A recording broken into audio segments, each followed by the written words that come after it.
Okay then. Here we are, one more time. Hello and welcome to question and answer number 199. I am your host, Panyo Basa, and I'm pretty sure 199 is a prime number. I didn't bother to try to factor it out, but I'm guessing it's a prime number. So let's just go with that. Just accept it as a matter of faith, if you will. And here I sit on a Sunday afternoon in upstate South Carolina. It's well up into the 90s outside. That's Fahrenheit, not Celsius or centigrade or whatever it's called nowadays. And it rained. It was like a thunderstorm just a few minutes ago. So it's like totally steamy and sticky today. Even with ceiling fans going fast, air conditioning turned on, somehow it still manages to be sticky. And so I'm sitting here in my, my bathrobe. I was trying to come up with a classier name for it. My dressing gown, my smoking jacket. And my sweetheart talked me out of wearing a baseball cap. I haven't taken a shower yet today. It's better on sticky days to wait until later after it stops being so sticky. You know what I'm saying? But I was going to wear a hat, baseball cap in this case. This is kind of a nostalgic hat for me because Variobend is the brand of a kind of machine that I'm never going to run ever again, which is kind of sad, but things change. I've also got the Majamaka Fez on standby because there is a question that addresses Majamaka to some degree. But hell, I can even wear this hat if I want to. See? This is one thing I can do as a layperson that I could not do as a monk is wear a hat. Because it's against the rules of monastic discipline for a monk to wear a hat. In fact, the stocking caps, the beanies that some of the strict monks wear, especially in the West when the weather gets cold, still against the rules of monastic discipline. If the weather gets cold, a monk is allowed to cover his head with his robe so long as he's not in public, or to maybe fold up his sitting cloth and use that. But hats and caps and turbans and so forth are verboten, according to the rules of monastic discipline. And I forgot to introduce you, but this is my beverage.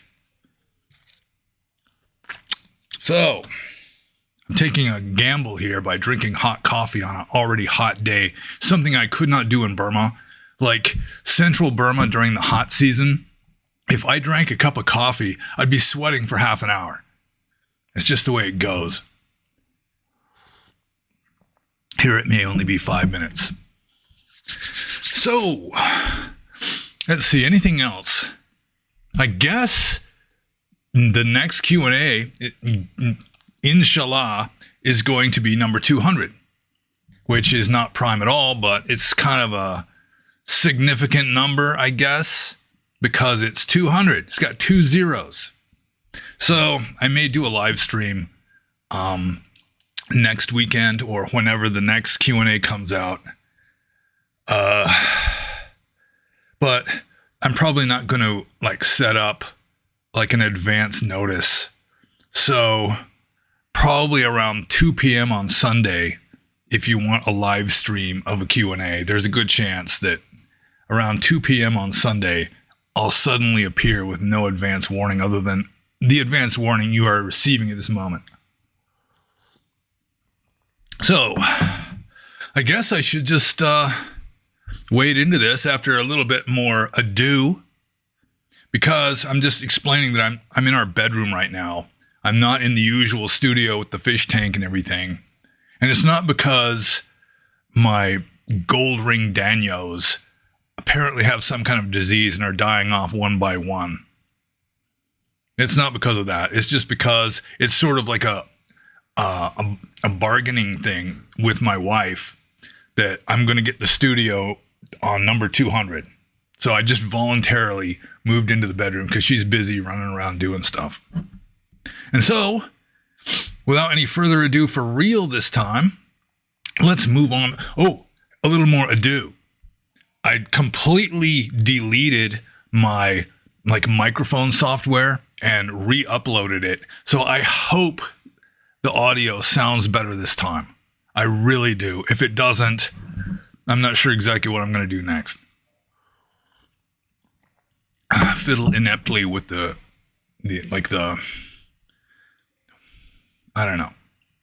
So let's wade into this, because there's kind of a large number of questions, including some questions from people who have never asked questions before, at least not under the name that they included this time.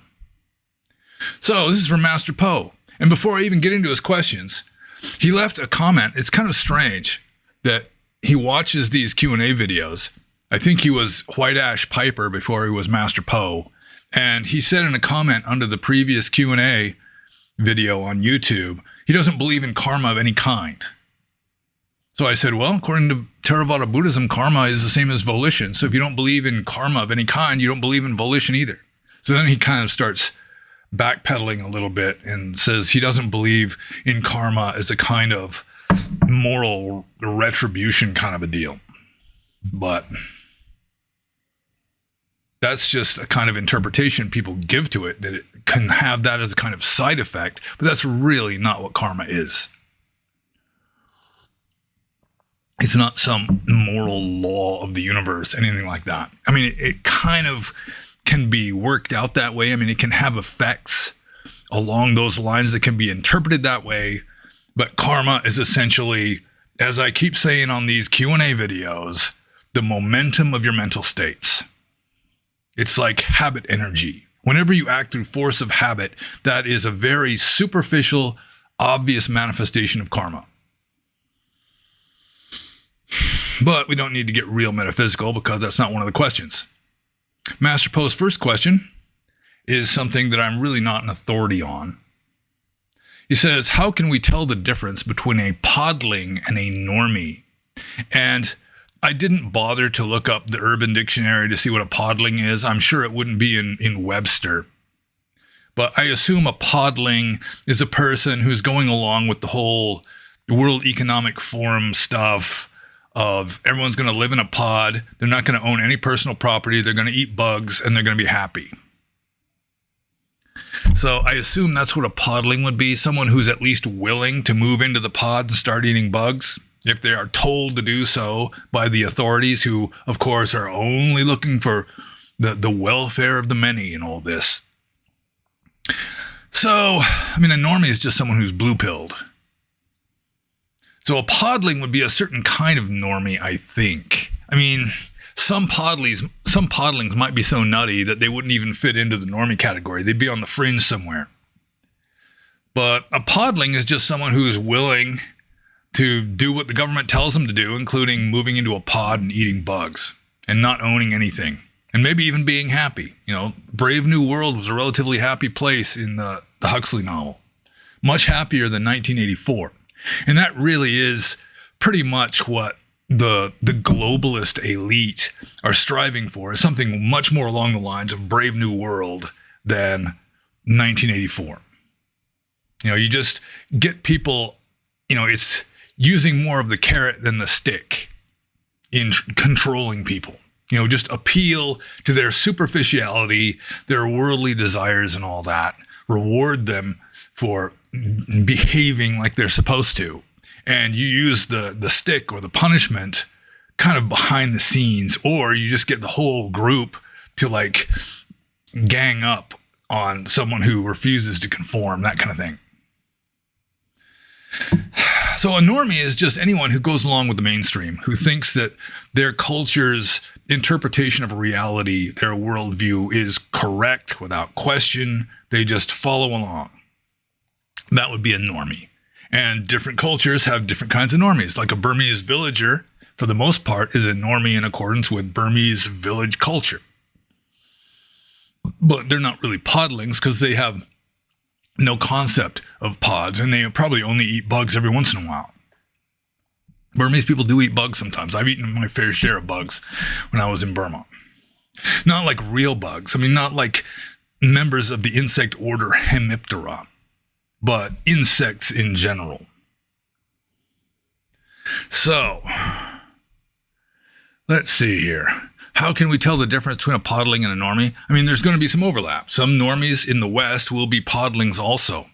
So, I mean, there's no clear-cut distinction between a normie and a non-normie, or a podling and a non-podling. I guess podling and non-podling, just the people willing to move into the pod and start eating bugs and so forth, that would be a podling, I guess. But a normie would just be anyone who just follows along with the mainstream and believes in it, who thinks that this is reality, hat and all. So, yeah, I mean, some podlings are normies, some normies are podlings, but some podlings are just so nutty that they wouldn't even classify as normies, and many normies are just following along with some other status quo and have no concept of pods. And so I'm just going to move on to the next question, also from Master Poe. Can you discuss the Simsapa Sutra? Well, I guess it would be the Sutta. And I'm pretty sure I know what he's talking about. I didn't bother to look it up. But there is a famous sutta where the Buddha is sitting with a retinue of monks on the ground outside, I assume. And they're in a Simsapa grove. Simsapa is a kind of tree. I don't remember what species of tree it is, going with Western botany. But it's a common kind of tree in India, North India. I think they have Simsapa trees in Burma also. So anyways, the Buddha is sitting in this grove of Simsapa trees, and he holds like a handful of dead leaves that I don't think he plucked them off a tree. That'd be against the rules for a monk. But he just picks up a handful of dead leaves that, they're falling out of the trees. And he says that what I'm teaching you is, can be compared to this handful of leaves in my hand. Whereas all the knowledge that I could teach is like all the Simsapa leaves in this entire grove. So the implication is that the Buddha's only teaching what is essential. It's like, according to Orthodox tradition, the Buddha was functionally omniscient.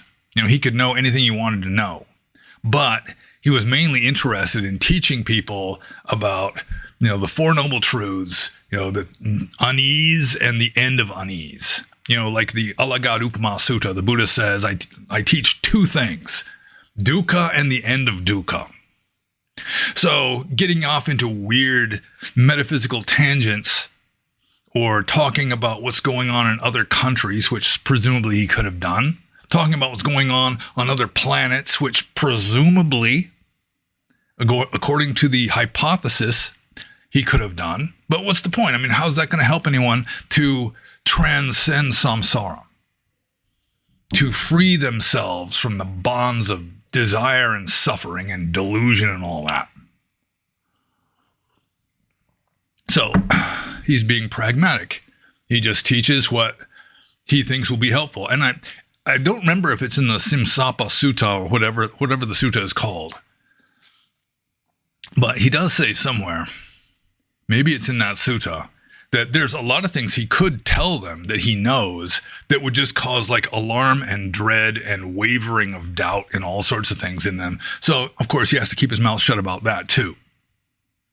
He's got to use kind of normie language, or at least a refined spiritual normie language that was common parlance among like veteran ascetics in Iron Age Northern India. He has to use that kind of worldly language. Vahara desana. But, I mean, you can't really explain the highest Dhamma in words, and even try to get close to really explaining it like thoroughly or properly, you'd have to like deviate so far from the ordinary person's experience, including the ordinary ascetic's experience, that you're just going to like cause confusion and doubt and all sorts of things. So the Buddha just taught what was essential, what was important to know in order to become enlightened, or at least to increase your odds of becoming enlightened. And the rest of it, I mean, you want to become omniscient, you can learn that stuff too. So, I hope I didn't describe the wrong sutta, because I'm moving on to the next question. This is from Romeo.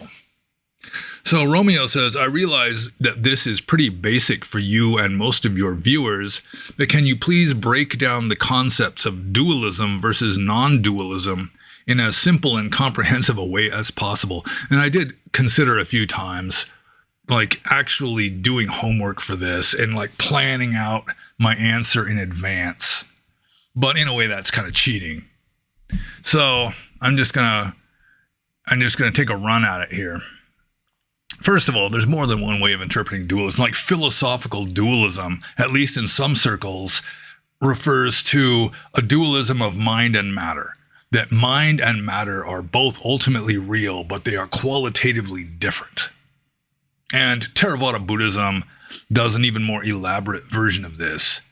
But that's not what I'm talking about, and probably not what Romeo was talking about. Like Advaita Vedanta, like non-dualist Vedanta, isn't referring just to the differentiation of mind and matter. I think like Rene Descartes was one of these kind of philosophical dualists who considered mind and matter to be ultimately real and different from each other. So you got at least two ultimate realities, mind and matter. But as I say, that's really not the kind of dualism or non-dualism that I'm referring to when I refer to non-dualism. Mostly non-dualism, you could call it the non-dualism of subject and object. But the way I generally look at it, it goes back to Hegel's first, his trilogy of thesis, antithesis, and synthesis in his logic, which is pure being is the first thesis, pure being. Then the antithesis, pure non-being. So according to Hegel, the thesis and the antithesis just merge into each other because neither one of them has any determinate content, any like distinguishable features. So they're essentially the same. And throughout the rest of Hegel's logic, he just accepts it as given that like infinity and nothing are the same. So he has to come up with the synthesis. And the synthesis is like contrast. There has to be contrast for there to be any kind of multiplicity in this world, for there to be any differentiation of this from that. And that's really what dualism is for me, is the contrast. At the very least, if you perceive something, there has to be that something, plus there has to be like the background, like figure and ground. That is like the primordial dualism. I think would be more primordial than the differentiation of subject and object. So yeah, that's how I would define non-dualism, is the elimination of contrast in one's attempts to understand reality. That to eliminate multiplicity, which multiplicity relies upon perception. It is an artifact of perception. Like I've said before, in order to have differences, like even the difference between figure and ground, there has to be contrast, which requires relations. So the two main relations are same as and different from. There are other relations that can be thrown in, but those are like the two basic ones, same as and different from. Whatever you're considering to be the it or the that, that's all same as, and everything that isn't included in that is different from. And that same as and different from is not found outside in the empirical universe. It is subjective. Like a chemist, I've said this many times, a chemist can analyze a sample of matter and break it down into its component parts. He's never going to isolate, he's never going to single out pure different from or pure same as. That's just like a concept, it's a perception. And so the whole 10,000 things, the myriad things of samsara, as the Tao Te Ching puts it, it's produced by dualism. It's produced by sort of perceptual multiplicity, artificial multiplicity. And then the famous statement in the Tao Te Ching is, from the Tao came the one, from the one came the two, which is the inception of dualism, and from the two came the 10,000 things. Once you got dualism, it's off to the races. You create samsara. at least you create the world, quote unquote. So he wants me to do this. Romeo here wants me to explain it as simply as possible. And so if I just keep elaborating, it's going to become less simple, isn't it? But that's pretty much the basics right there. And I'm just going to move on to the next question. And the next questions are from Fred. And those of you who read the comments know that Fred just kind of like peppers the comment section of YouTube with various pithy kind of comments, some of which maybe are legit questions and some of which are just like rhetorical. Some are just observations. And it's hard to tell whether Fred is really asking a question that is in which he is expecting an answer or for which he is expecting an answer. But he has asked 4 questions under the previous Q&A, which is transgressive. And his name is going on a list. But one of the questions is really simple to answer. So I might just indulge Fred. I reserve the right to break my own rules. And I also reserve the right to punish severely anyone for any reason whatsoever. I mean, I don't necessarily exercise that right, but I reserve it. So Fred says, what's the penalty for a monk smoking cannabis? And somebody in the comments pointed out that I've answered this question before, that cannabis, or banga, as it is called in Pali, nothing to do with the English word bong, which at first I thought that would be kind of an easy thing to follow. It's like still in India that cannabis can be called bong, like B-H-A-N-G. But apparently bong, the word bong, like a water pipe for smoking marijuana mostly, it comes from some Thai word that means like a bamboo tube. I don't know. Maybe it's just a conspiracy. But the penalty for a monk smoking cannabis. So it is allowable as a medicine. Cannabis is allowable, according to the rules of monastic discipline, to be used medicinally. And as the comment replier said to Fred in the comments, that monks are allowed also to have a pipe for inhaling medicinal fumes, if you will. But the commentaries, like Buddhaghosa, really did not know how cannabis was supposed to be used. I think the only example of cannabis being used in the commentaries medicinally is that a monk is supposed to just roll in it and it induces sweating, which seems like a wild guess from somebody who was really clueless and didn't know. I've never heard of anybody rolling in cannabis to induce sweating. It seems like just the energetic rolling around might induce the sweat more than having any cannabis there. But it does say that a monk is allowed to use a pipe for inhaling medicinal fumes. So the question is it medicinal or not?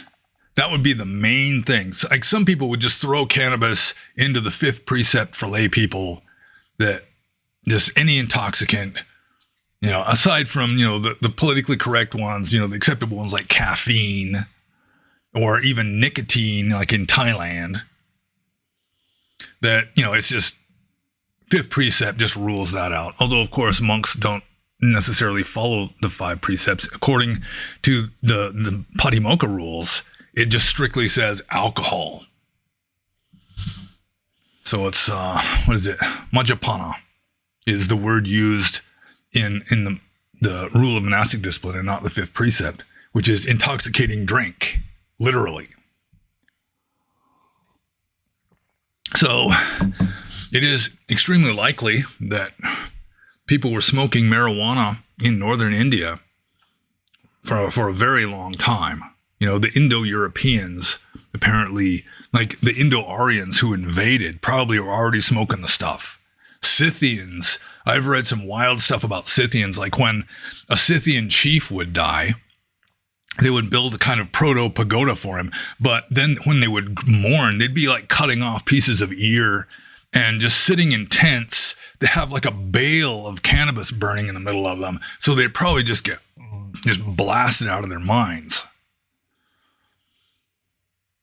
And they were culturally and to some degree genetically related to the Indo-Aryans, the northern Indians of the Buddhist time, especially the upper classes at the time.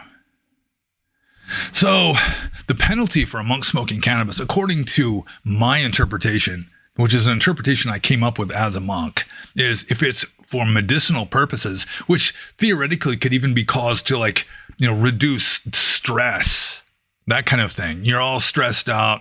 You smoke some cannabis to help you calm down. Even that might be allowable. But if you're doing it for fun, you're doing it for recreational purposes, then it would be a dukkha offense for taking in a medicinal substance without there being a medical need.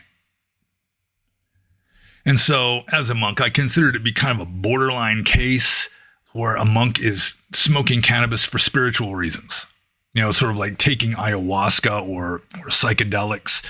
That can have a legit spiritual benefit for some people under some circumstances. So that would be you'd have to be very lawyerish, I think, to really justify that. But at worst, it's a minor offense for taking a medicinal substance without a medical need for it. And I'm just going to move on to Fred's second question, which I'm going to skip over pretty quickly because he asked a transgressive 4 questions. Shame. He says, do baby boys play with their willies? Why he wants to know this? Who knows? But I can say that some do, because I have actually seen a baby boy, maybe 1 year old, still not even toddler yet, not walking yet or speaking, that, he was like humping the floor and stuff. And his mama, as soon as she noticed it, she hurried over and picked him up and carried him into another room. So those kind of instincts they're already intact in a newborn baby boy. They found that baby boys, even little baby boys, prefer pretty babysitters to ugly babysitters. They've done studies on all this kind of stuff. So sexual urges and so forth, they're still undeveloped, but they're still kind of in a nascent state, even in baby boys. But that was the question I was just going to skip over. So let's just move on to the next one. From Fred. He says, is the pursuit of happiness with a woman folly? Well, I think it often is, but not necessarily. For example, you're a normie. Let's say you're a Burmese subsistence farmer, and you just do not have a spiritual calling. You're just not ripe for renouncing the world and striving for enlightenment. So you're going to become a subsistence farmer. You're probably going to settle down with a nice girl, raise a family, farm your fields, and rely on your children to support you when you get old. And, you can still pursue happiness. There's nothing necessarily wrong with that so long as it's not pathological. It's just natural. You want to be happy and you want to increase your odds of living a life at ease. And so there would be a certain amount of wisdom involved in choosing the right girl. You want a woman who's going to be helpful to you, even spiritually. There's a saying in Burma that if you're going to get married, marry a village girl. It's a city boy should look for a village girl to marry, because the city girls, they're superficial and worldly. They don't have the grounding in Dharma that a lot of village girls have. And the most virtuous people I've ever lived among were Burmese villagers, especially in certain areas of Burma. So if you can find a woman who's wiser than you, or at least equally wise, who can give you good advice, that kind of thing, then it could be helpful, especially if you're just not ready to renounce the world and go alone like the horn of a rhinoceros. You could say it's all folly if you're not fully enlightened, It's all foolishness. It's all moha or delusion. So yeah, in that case, you could say the pursuit of happiness with or without a woman would be folly. But, it's not necessarily a bad thing. And for a lot of men, it is beneficial to them. A lot of guys, they're like party animals, irresponsible, just no furniture in their apartment. They don't own a home, they're just renting and everything. And then they hook up with a woman and maybe like start having kids. And all of a sudden they have this sense of responsibility. Like, I need to be a good husband and a good father. And so it just turns their life around. That happened to my brother once. He accidentally got a woman pregnant and he just like accepted the responsibility of taking care of that child and the woman. And he was very irresponsible beforehand, and it just turned him around. He became a responsible person all of a sudden. So that kind of stuff happens too. But just stay out of the danger zone. Redhead, strippers, anyone named Tiffany. You want to avoid those, at least long term. So let's just move on to the next question here. Also from Fred. Transgressive fourth question. Once he realizes he's on that list, he may, he shouldn't regret it, because regret is always bad karma, but we'll just leave that aside. So Fred's transgressive fourth question. Most people think karma is retribution, so doesn't Angulimala case prove this theory wrong? No. Most people think karma is retribution, and sometimes even in the text, I think Bhikkhu Bodhi refers to karmic retribution as a Pali translation of, or English translation of something in Pali. I don't remember what word he's translating as retribution. But, it can work that way. To some extent, there is a like breeds like, or for every action, there's an equal and opposite reaction kind of stuff. That's kind of built into the system. Sort of cosmic balance. There's a kind of equilibrium. Any system seeks equilibrium. So you've got any kind of imbalance pushing too far in one direction, there's going to be pushing back the other way. But that's really not what karma is. Karma, as I've said before, I said it already today, it's the momentum of your mental states. It is usually translated as volition. There's the famous text that equates karma, kamma, with chetana. And chetana usually is translated as volition, although I think there may be other words that are better, just like will or even urge. It's like the motive force of your mental states. So, yeah, Angulimala, he did get beaten up a lot. He got rocks thrown at him and everything. But the thing is, Angulimala, when he became enlightened, freed himself from samsara. He was still apparently in samsara until his body died, but still, it's like karma.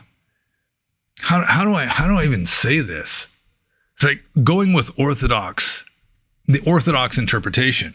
Once you become enlightened, you're no longer making more karma. It's like your past karma still will have its effects, but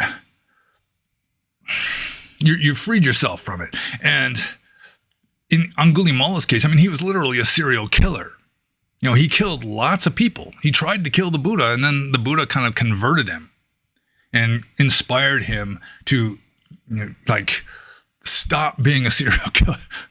There's a chapter in a book called, How Buddhism Began by, he used to be president of the Polytech Society, Richard Gombrich. He has an entire chapter on, was Angulimala like a Kali cultist?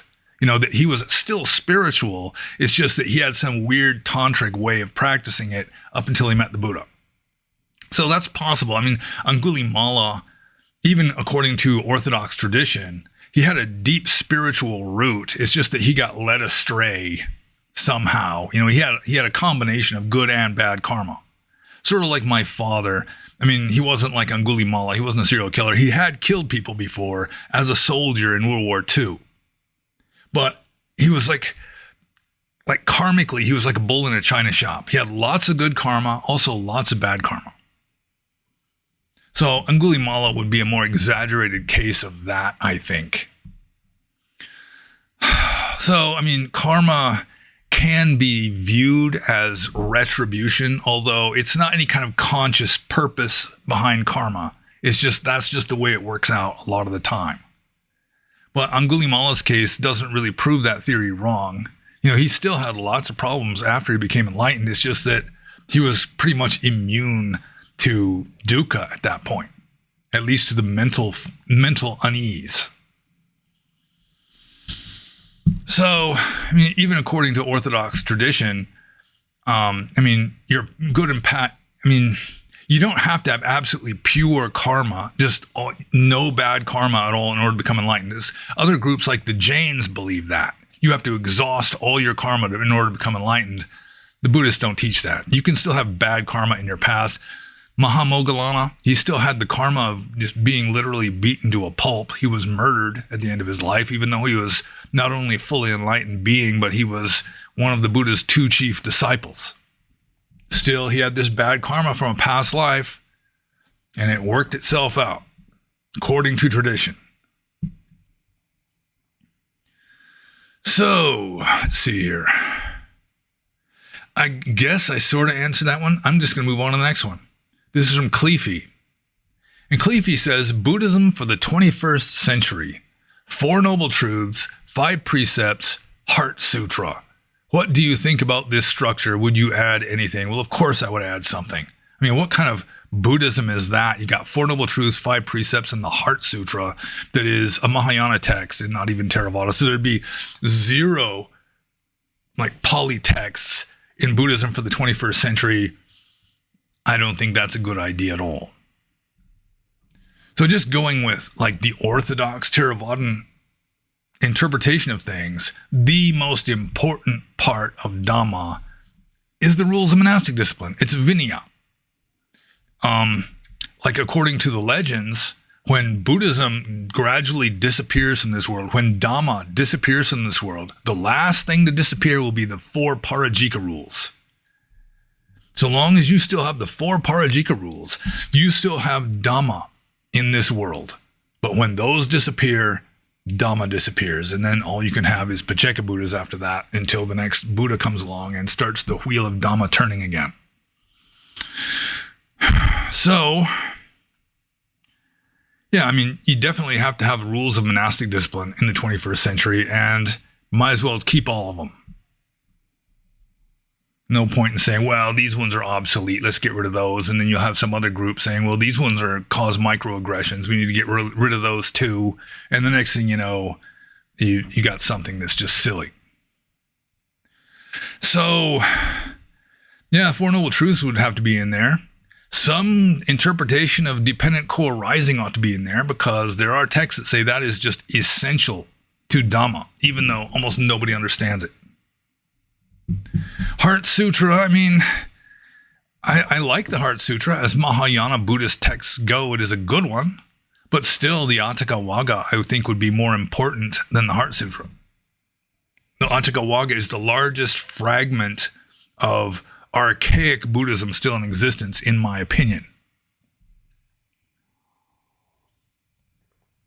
So, Buddhism for the 21st century.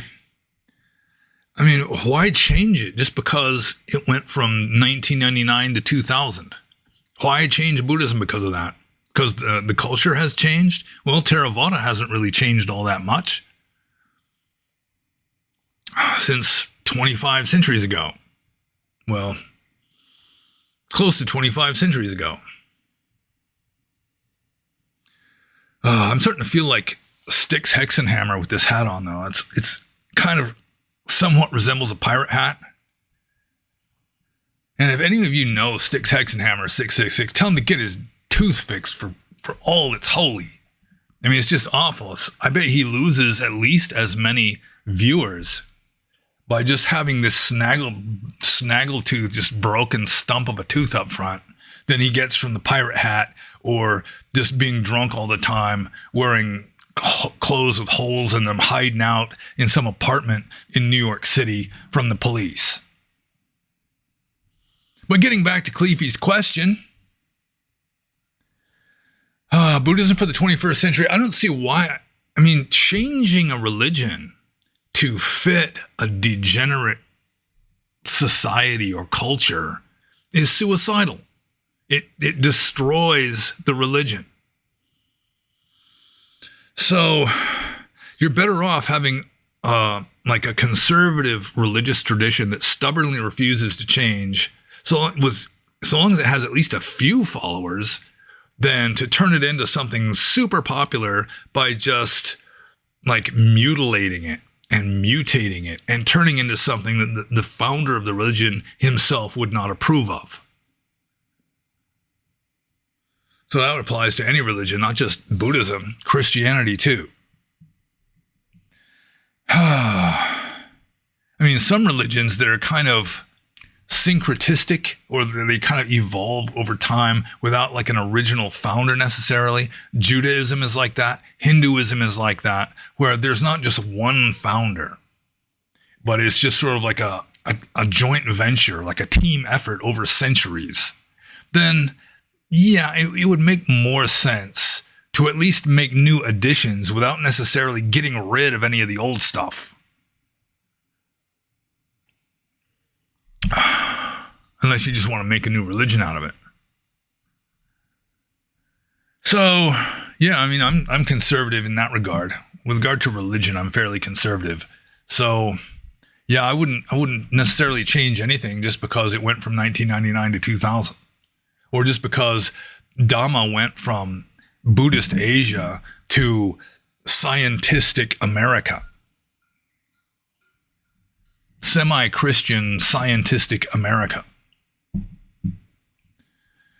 Oh, and I really hope that, we are recording, but I really hope that the microphone is working better now, because I did this delete my software for like video editing with the audio filters and everything in it, and uploaded an updated version, which I hope is working. But you can't really expect me to do like real sound checks just to make sure. That's crazy talk. So let's see here. Yeah, I guess I kind of answered Cleefy's question. I mean, there's what aspects of Buddhism for the 21st century should be more emphasized? Well, I mean, mindfulness has really taken off in the West. It's taught in hospitals now. So there definitely should be some mindfulness. Satipatthana Sutta, maybe? Maha Satipatthana Sutta, which explains the Four Noble Truths. Yeah, I mean, emphasis on mindfulness and emphasis on not clinging to views. I mean, that would be helpful for a lot of people, just to have it as an ideal, the horizon that you use to steady yourself. Because there's so many people, including so many Theravada Buddhists, who are just vehemently adhere to some point of view, which might not even be a Buddhist point of view. And it's just, you can't really talk to them. So that would be another thing that I would emphasize in 21st century Buddhism, especially in the West, is like the whole Atthakavagga theme. Don't believe anything. Don't cling to any point of view, because it's all delusional anyway. I mean, you have to be working with hypotheses just in order to function, but still don't cling to them. Hold them in an open hand instead of a clenched fist. So I wouldn't add anything really. But you could decide what needs more emphasis in a different culture. So mindfulness and just not clinging to views. I mean, especially if the people on X would get that idea that you shouldn't be clinging to views, you'd have a lot fewer just fanatical rage bait shit posters on sites like X.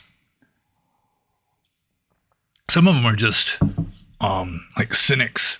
They're just shit posting for the sake of getting clicks from rage bait and all that. But a lot of them, they'd probably really believe that, for example, Carmelo Anthony is innocent because he was black and the person he killed was white. But we don't need to get into that, even though I just did.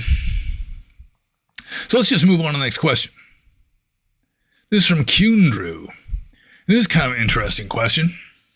Kundaru asks, does the word shaman have any etymological connection to samana, or do they sound similar only by coincidence? And I have read that the word shaman does come from like the Sanskrit word shramana. So what happened, according to the theory I read, is Buddhism made its way onto like the Tibetan plateau and into Mongolia, where you have a renunciant. In Pali is called a samana. In Sanskrit, it's a shramana, which also is like the basis for the word ashram.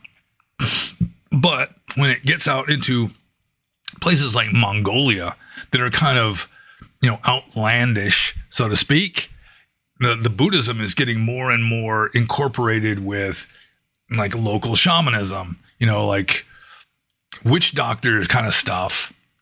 And so the witch doctor would start being called a kind of shramana or shaman. And this spread into like Siberia.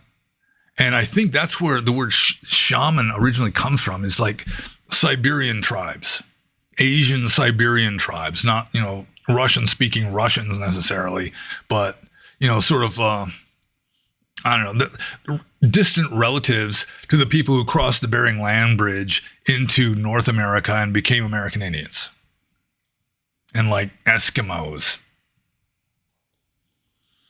So I have read that the word shaman is derived from the Sanskrit word shramana, which has the Pali cognate of samana, which I usually translate as philosopher in my translations, like Brahmana, Shramana, Brahmana would be philosophers and priests. It kind of comes out smoothly that way. So let's see. I guess I answered that question. Time to move on to the next one. This is from RFS. And this is a practical question that's relatively easy to answer. RFS says, how would you stay dry and avoid getting mildewy robes during the rainy season? Well, I guess like I could start with the way they would do it, like at a meditation center in Rangoon where they have electricity, is some of the monks would just take an electric iron for ironing clothes. And even though you don't have a clothes dryer, you got a hot iron, you iron your robe and just the heat will dry it out. So if you've got access to electricity, you can use that kind of iron. Out in the villages, they also have irons for ironing clothes, but the way they work is it's like definitely pre-industrial revolution stuff where it's the iron, has the handle, it's got the flat kind of boat-shaped bottom, but on top there's this hollow place where you put in like coals, like embers from a fire, and that heats it up and then you can iron it that way. But I've never really heard of monks using those out in the forest monasteries. I have heard of, in a forest monastery, I knew this monk who made this contraption. I tried making one myself. It's sort of like a teepee made of bamboo poles, and then you have like a little stand in the middle where you light candles, and then you kind of wrap your robe around the teepee, and the heat from the candle will very gradually semi-dry out the robe. But I didn't use that method much anyway. It didn't really work very well, in my opinion. It kind of worked. Better than nothing. But as a general rule, I think the way monks traditionally, like forest monks, like ascetic forest monks traditionally deal with wet robes is you just wear them wet and your body heat dries them out. Or another way you can do it is just cover yourself with it at night. Use it as a kind of blanket. And over the course of the night, your body heat will dry it out. And you feel kind of cold and wet and icky, but you're supposed to be an ascetic and not be such a whining baby about it. So just do it. Even my washcloth, I would have to put it on top of my head. That's the only way it would dry out during the rainy season. You got like this little washcloth, which is enough. If you shave your head, that's enough to dry yourself off after you take a shower or take a bath. You just put it on top of your head, body heat dries it out. So, a monk should only have one set of robes anyway. And if you do use the blanket method, you can have a dry robe over the top of you with the wet one over the top of that. and the body heat will still percolate through and dry it out that way. But sometimes the only way to dry out a wet robe is just wear it wet, and your body heat will dry it out. And if you think that would be too cold and icky, then you're not being very ascetic or austere, are you? And I'm just going to move on to the next question. This is from Rui. And Rui says, quite like the expression samsaric commentary, do you think it still plagues the stream enterer? And this is kind of a situation that comes up occasionally where just as a theme of my talks, I will say that, for example, I don't really believe the 12 Nidana theory of dependent core rising originated with the Buddha himself. Or in this case, I really do not believe that the 4 stages of Aryahood originated with the Buddha himself. And it's like people just kind of are locked in to Orthodox Theravada, assume that I'm completely Orthodox in every respect, and then ask these questions that to me are just academic. It's like, how do I answer this question when I don't even think that the stream enterer as described in the texts is real? So, in my opinion, a stream enterer, or a sotapanna, as they're called in Pali, originally just meant a new convert to Buddhism.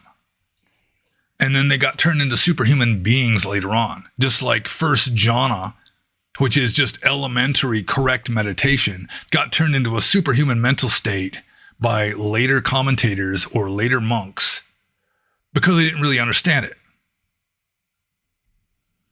For example, the 4 stages of Aryahood are mentioned nowhere in the Samanyapala Sutta, which the whole sutta, which is considered to be quite old, is the Buddha describing the benefits of living the monk's life. And he starts with just, you get more respect and so forth, and works his way all the way up to enlightenment. Those 4 stages aren't mentioned at all, which is kind of a glaring absence. So, let's just go with orthodoxy. Sometimes I have to answer the same question twice. I have to give like the orthodox Theravada Buddhist answer, and then I give my own best answer if I do not agree with what orthodox tradition says, which does happen sometimes. So, going with orthodox tradition, that a certain kind of samsaric commentary would still, a sotapanna could still have it. He wouldn't be like egotistical about it because he would have already pretty much transcended the idea of ataditi. But still, he'd be thinking and just thinking about all kinds of stuff, possibly. Hear a dog barking instead of just hearing just auditory sensation that you're focusing your attention on. Even a sotapanna might be wondering, whose dog is that? It's being really noisy. Hope it's not in our backyard. That kind of thing. And if a stream enterer is just a new convert, then of course a new convert is likely to still have samsaric commentary going on. So, yeah, a stream enterer would have wiser samsaric commentary going on. Going with the orthodox tradition. But still, he's not just sitting there in mental silence all the time. And I'm just going to move on to the next question. This is from M-Files. And M-Files had me watch a short YouTube video about, it was about nature being conscious and animism and people taking psychedelics, getting more insight into this and becoming more animistic. And this guy was apparently a botanist, like a scientist. So, M-File says, why the Buddha ignored plants as sentient beings and the possibility of a rebirth in this state. And then he's just got some commentary here that doesn't really affect the question. far as I can tell. Still talking about plants, or better, about gardens. I work as a gardener, and I think it falls under the category of wrong livelihood. I have to spread poisons on the soil and on plants, dig in the dirt, and all those things that kill beings and destroy their shelters. According to Tibetan Buddhists, this is even worse. They say I am messing with nagas, and this is very serious. Very in capital letters with an exclamation point after serious. I'm not proud of that, but so far there is no new job on the horizon. Okay, so let's get back to the question that has the question mark. Why the Buddha ignored plants as sentient beings and the possibility of a rebirth in this state. Well, he didn't completely ignore plants as sentient beings. That in the rules of monastic discipline, it is stated that plants are considered to be ekendriya jiva, or one faculty life. Like the average human, according to Orthodox Theravada Buddhism, has 6 faculties. Let's see if I can remember. You got seeing, hearing, smelling, tasting, tactile sensation, and mind. So, according to ancient Indian spiritual culture, plants have only one faculty, which is the faculty of touch. So that would account for like sensitive plants that, their leaves will close up when you touch them, or like a Venus flytrap or something, that they have like a sense of touch. So in that sense, they're just like borderline sentient. There were Jains who considered even fire to be sort of like proto-sentient, like a kind of very primitive living being, which does have a certain amount of intelligence to it, because fire is kind of similar to life in a number of ways. It needs oxygen to breathe. It needs food or fuel. It grows, it moves, this kind of thing. But actual organic life is more structured. The exothermic reaction, the oxidation reaction that both fire and living beings are employing. And it's essentially the same kind of oxidation reaction. You take, some sort of carbohydrate and turn it into heat and carbon dioxide, this kind of thing. Combine carbon with oxygen, you get carbon dioxide and heat. It's just that life, it's way more structured, and it sort of like goes through that oxidation reaction in steps that are sort of moderated or conditioned by enzymes, which then is able to extract chemical energy from this reaction. But getting back to M-Files' question, the Buddha didn't really ignore plants as sentient beings, but there isn't really mentioned that I can recall the possibility of being reborn as a plant. And yeah, it's not really even in the 31 planes of existence. So there is that. It's just not really sentient, even though it does have the faculty of touch. So it's sort of like borderline, like proto-sentient, pre-sentient, but still kind of getting close. And the video that M-Files had me watch indicates that plants have some kind of intelligence, like a vine, like a pea vine. If it's, its tendril wants to wrap around something to help hold up the plant, and it's kind of doing this, which can be explained chemically, like photochemically, the sun and whatever, there's special enzymes and so forth that cause this to happen. But the vine will start reaching towards a pole that it doesn't even really know, it couldn't really know it's there just through the sensation of touch. And so scientists are trying to explain how the vine knows the pole is there, because the tendril is kind of moving in that direction even before it touches it. But one possibility that is being ignored, my father firmly believed in this too. Back when I was a kid, he was telling me about studies that were done with hooking up like a lie detector machinery to a plant, like a house plant. And, it's like one of the tests that my father told me about is you've got 2 house plants side by side. One's got the lie detector stuff hooked up to it. And then some scientist walks in and just shreds the other plant. And then the first plant that has the lie detector stuff hooked up to it registers some kind of shock, abnormalities in the readings. Then they'll have that same plant hooked up to the same kind of lie detector stuff, and one person will walk into the room, the plant's normal. Another person walks into the room, the plant's normal. Then the person who shredded the plant next to it walks into the room and it starts registering shock again. So scientists and my father seem to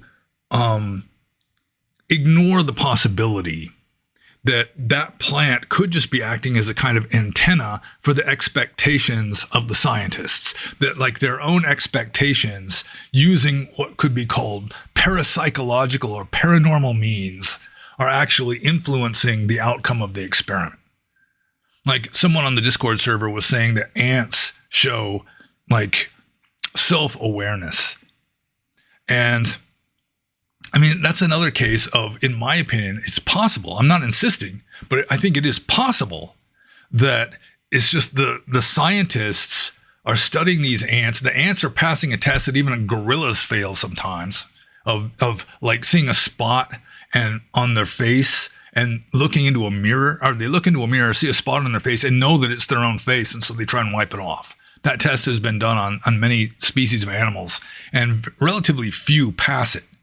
Chimpanzees pass it. I think orangutans pass it. I think bottlenose dolphins pass it. But most animals, you anesthetize them, put a spot on their face, wake them up, put them in front of a mirror. They'll look into the mirror, see like an image of themselves with the spot on their face, and they won't try to get the spot off their own face because they don't make the connection. They don't know that that is a reflection of themselves. So this person that was on Discord said that even ants can pass that test. And so I put it out there as a hypothesis that these scientists are, through psychic means or whatever, are subtly influencing the results of the test so that some very simple life form, relatively speaking, like a house plant or a pea vine or an ant, can actually be influenced by the beliefs of the scientists, because we are creating our own reality anyway. Otherwise, with regard to ants, you might say that they have a kind of complex group mind that is way more sentient than an individual ant. And you could say the same thing with plants. It's like some people have said that forests, it may be that each tree in a forest is sort of like a neuron, and the whole thing, it has like this group consciousness.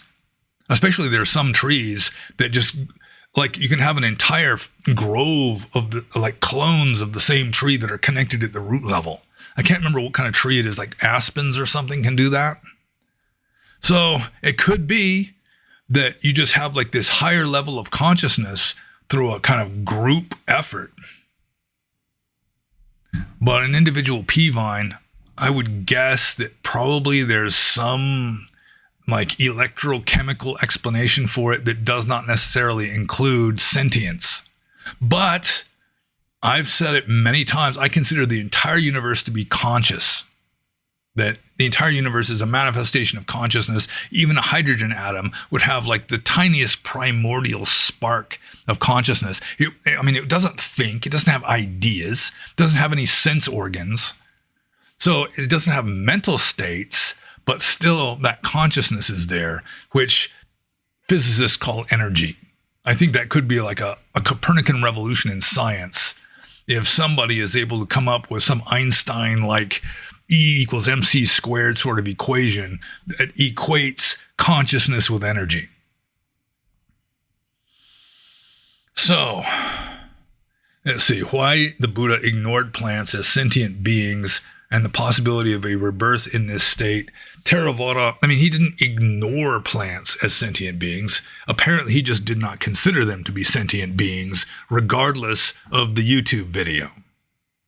They have like a simple kind of consciousness. They might be, in a sense, more conscious or more aware than a brick, but still, they haven't reached the level of full sentience yet.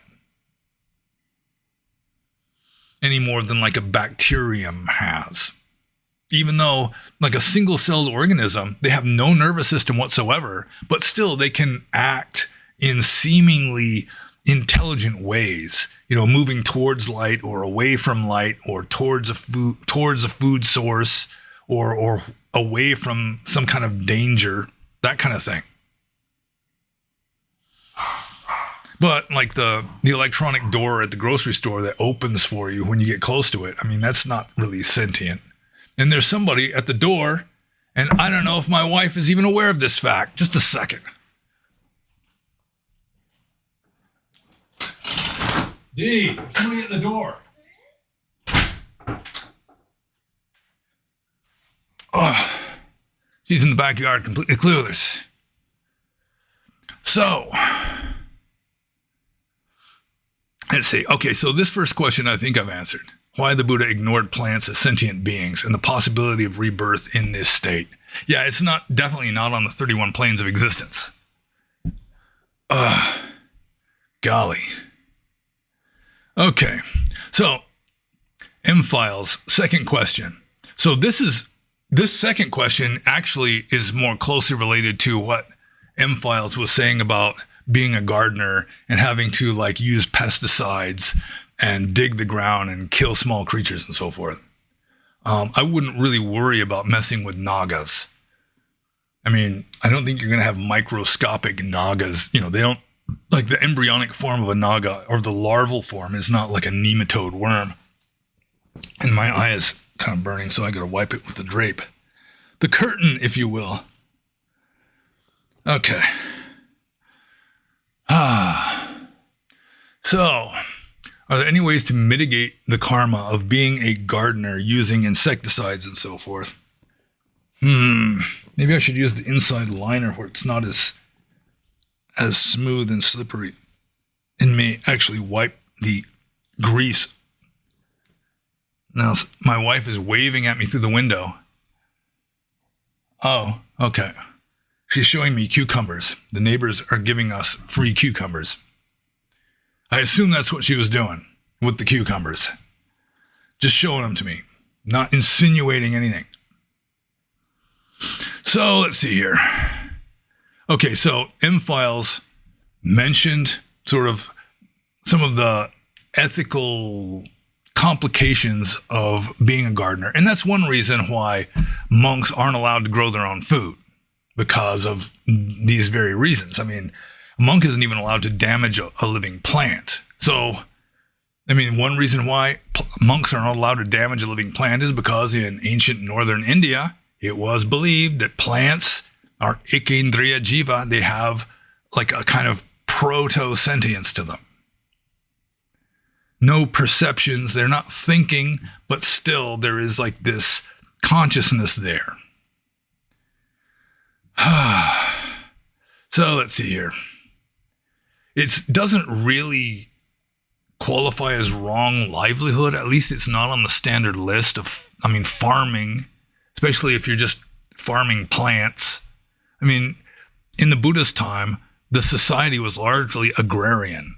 You know, most people, just like in rural Burma today, most people are subsistence farmers. And so, I mean, you can't have the Buddha just tell everybody, you've all got wrong livelihood, you better just knock it off. People gotta eat.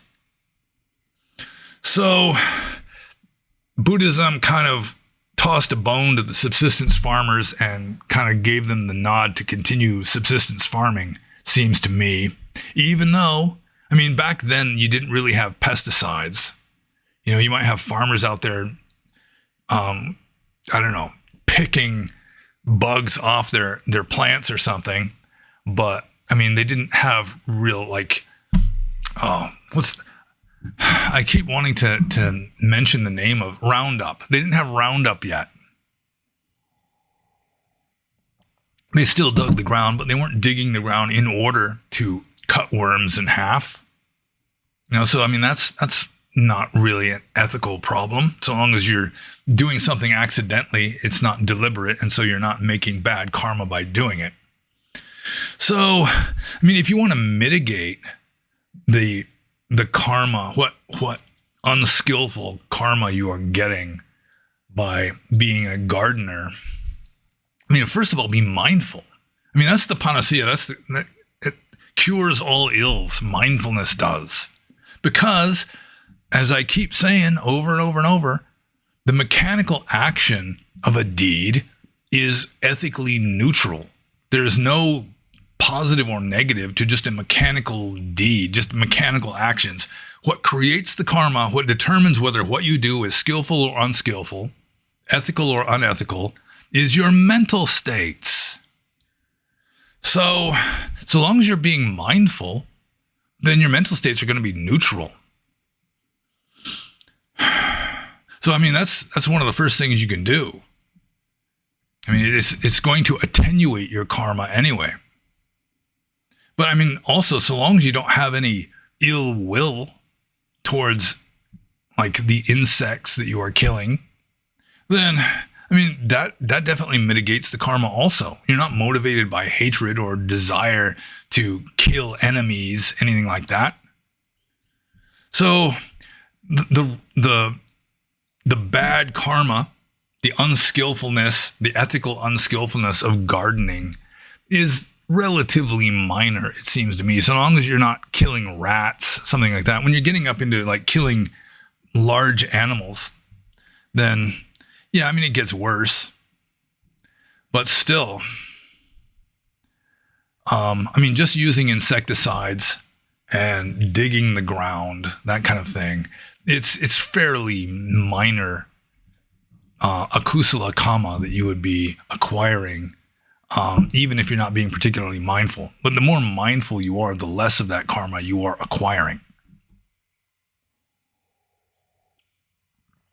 Because mindfulness just kind of cuts through the psychic momentum, the momentum of your mental states. You know, you're slowing the mental states way down by not just chasing after like chains of association. Samsaric commentary. So, yeah, the main way to mitigate the karma is observe your own mind, be mindful, and do your gardening maybe with a certain like positive mental states, appreciation for the beautiful weather, you know, appreciation for the plants, or I mean, I don't know if you're growing flowers or veggies or what, but you know, a certain gratitude, that kind of thing, and not so much aversion for plants or even aversion for your own act of using insecticides. Don't be against your own againstness. That just adds to the againstness. I think I'm just going to move on to the next question. Also from M-Files. He says, do you think that soldiers, butchers, whores, porn stars, and gardeners can be serious Buddha Dharma practitioners? And yeah, they can be serious. For example, I mean, just with regard to soldiers, anyone who is familiar with Zen Buddhism is probably familiar with the Mumonkan. And there's like an extra case, extra chapter added towards the end of the Mumonkan that is by a sword master, like a samurai sword master who also was skillful in Zen. So, yeah, I mean, you can have like Zen sword masters, for example. Butchers, well, I guess butchers nowadays aren't actually killing anything, although traditionally, butchers are also the person that kills the animal before they cut it up into pieces. I mean, you have in the Zhuangzi, I think it is, Zhuangzi, you know, there's the Taoist butcher who never has to sharpen his knives because he's just totally in harmony with the way. You know, he's in harmony with the flow of things, and the blade of the knife just goes through exactly where it's supposed to go, and he never needs to sharpen his knives. Mahayana Buddhism says that some prostitutes are bodhisattvas. And, I mean, see, one of the last people to offer the Buddha a meal was Ambapali, who was a high-class prostitute. You know, she was sort of like the ancient Indian version of a hetaira.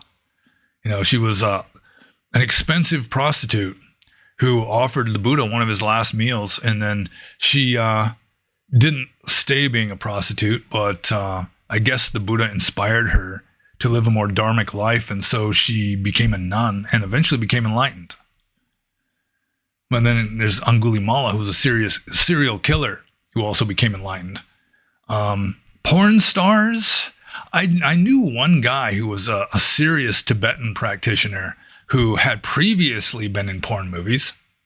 I would assume that if you're going to be a serious Buddha Dharma practitioner, in most cases, you're going to reevaluate your lifestyle and adopt a more dharmic kind of lifestyle, unless you just have little choice in the matter.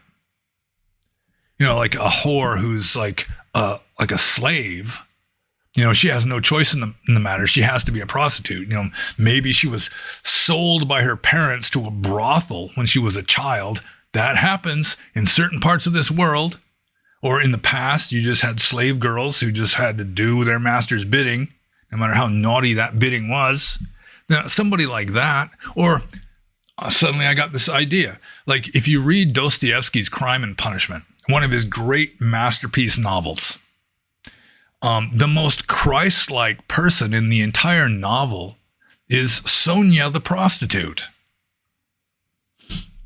But she was doing that because she had not much education. She couldn't really get a normal job. Her parents were dead or dying. And she had these two child brother and sister. They had this brother and sister. Someone had to support them to keep them from starving. So it was illegal in 19th century Russia. So she went and got the yellow card of a prostitute and was supporting her family that way. Selflessly kind of taking a hit for the team. So, it's a serious Buddha Dharma practitioner. They may be in some weird position where, just being like saint-like virtue is just not an option. Another example that came up is Gene Wolfe's masterpiece, the Book of the New Sun, where the conciliator, who's like the messiah for this civilization, he saves the world. He starts off as a torturer.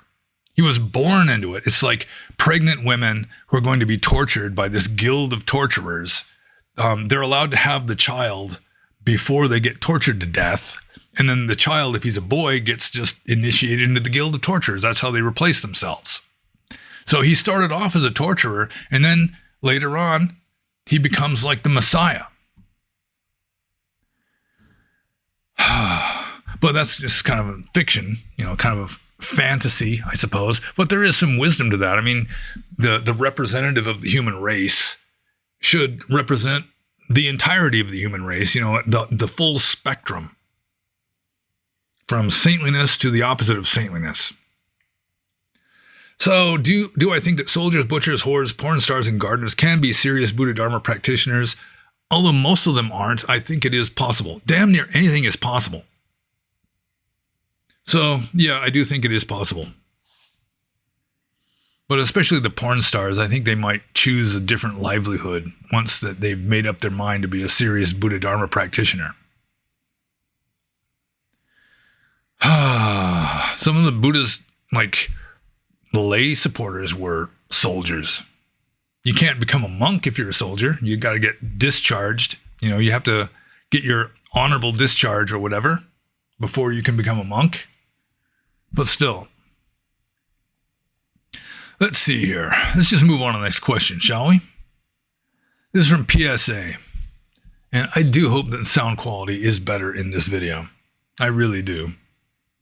PSA says, is it wrong that the World Cup is upon us and I'm not excited? No, it's not wrong at all. It's just soccer. Why do people get so worked up over soccer? You can have a 3-hour-long game. The final score is 0-0. It's just silly. Yeah, I'm not excited either. So let's just move on to PSA's second question. Do you ever do any visualizations during your meditation? And I always avoided visualizations in my meditation. It's just more thinking. So maybe if you're meditating on the 32 parts of the body, which I've done a little bit as a monk, you might want to visualize the body parts as you're going through the list. Or if you're meditating upon death, it's like the closest I came to visualizations during meditation, I think, that I can think of at present anyway, is, I had a skull, a human skull, also had a human skeleton. with its own skull that I would just have sitting around the cave. And then you just look at it and you just remind yourself, as that is, so will I become. As I am, so was that. That sort of thing. It's a visualization, but it's a visualization where you're looking at something with your eyes open. Visualizing with my eyes closed is just more, it's just more thinking. It's just more of what you're trying to reduce when you're meditating, it seems to me, at least if you're beyond like the elementary kindergarten level of meditation. It may be that some meditation masters still use visualizations of a sort, like Catholic saints who are contemplative monks or nuns who are visualizing various scenes in the life of Jesus or something. But yeah, it's not really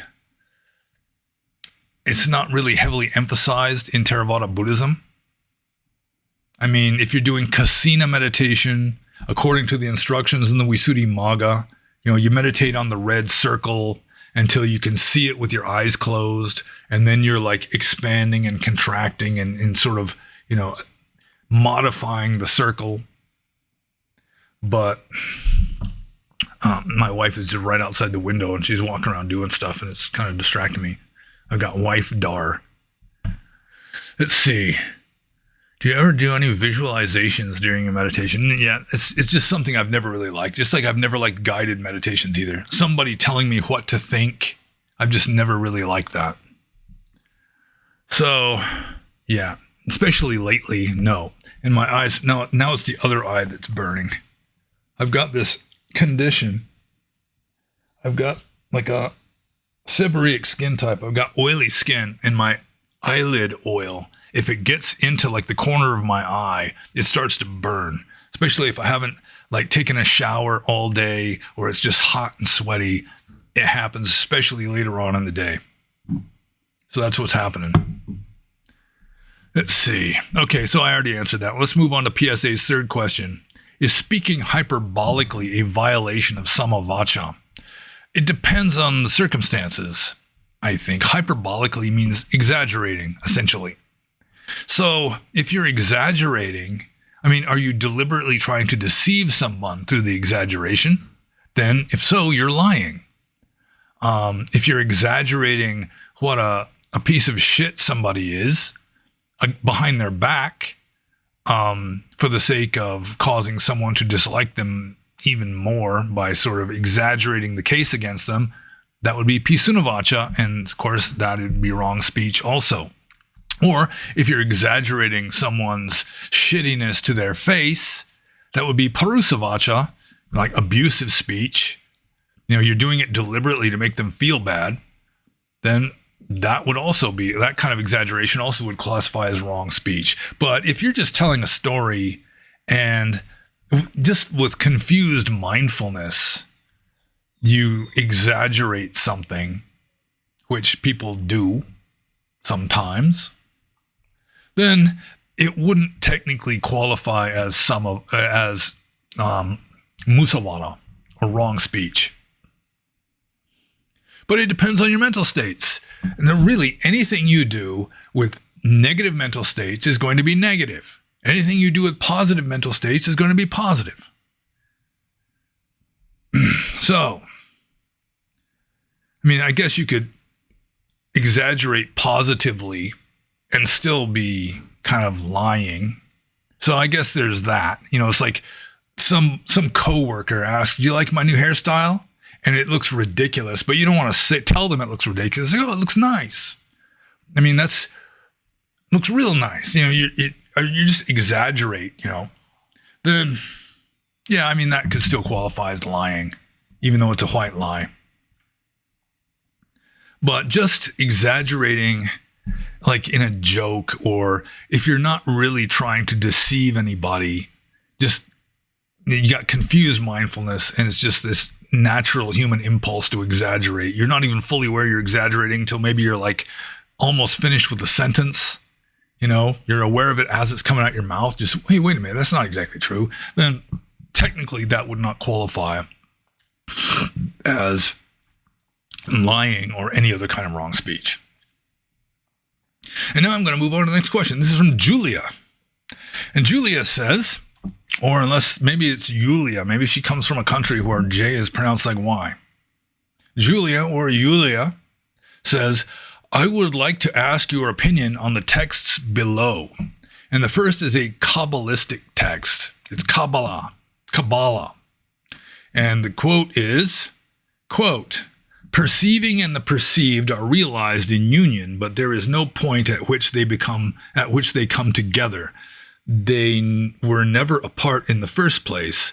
This realization emerges intellectually, but cannot live as mere idea. It must wear the body of the turmoil. The open mirror-like nature of the absolute is its lifeblood, and it dwells through the confusion of our struggle and theoretical approximations. Nothing stops. It lives in everything, and consciousness must turn from nothing. Okay. Then Yulia asked the question, do you consider there is convergence between this and the teachings of Buddha? Well, when you get into like mysticism, you're getting more into certain schools of Mahayana than in Theravada. I mean, there's sort of like a proto-Madhyamaka or proto-Mahayana that's found in very ancient texts like the Atthakavagga. But the Atthakavagga isn't going to be this verbose and like intellectual in describing something. The Atthakavagga just tries to keep it at a minimum because it's trying to tell you just stop thinking, stop believing stuff. But with regard, I mean, this is surprisingly wise coming from Kabbalah, especially the first two sentences. Perceiving and the perceived are realized in union, but there is no point at which they came together. They were never apart in the first place. That could come right out of a Mahayana Buddhist text. But the thing with, I've never really been much impressed by Kabbalah, partly because it's just too flowery, just too much thinking involved in trying to transcend thinking. There's just way too much, like the tree of Sephiroth and those vessels that are broken or turned upside down or whatever the hell. It's just so complicated. It starts straying into the realm of gobbledygook, in my opinion.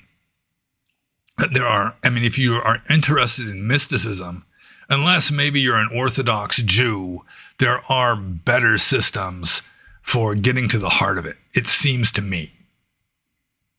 So, the whole rest of it, after the two sentences I quoted, it starts getting really like complicated and convoluted and speaking in like poetic terms. It must wear the body of the turmoil, this kind of stuff.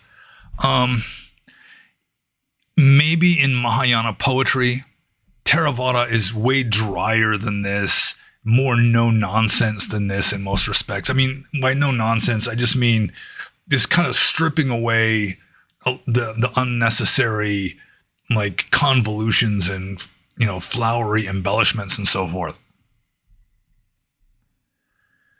The open mirror-like nature of the absolute is its lifeblood.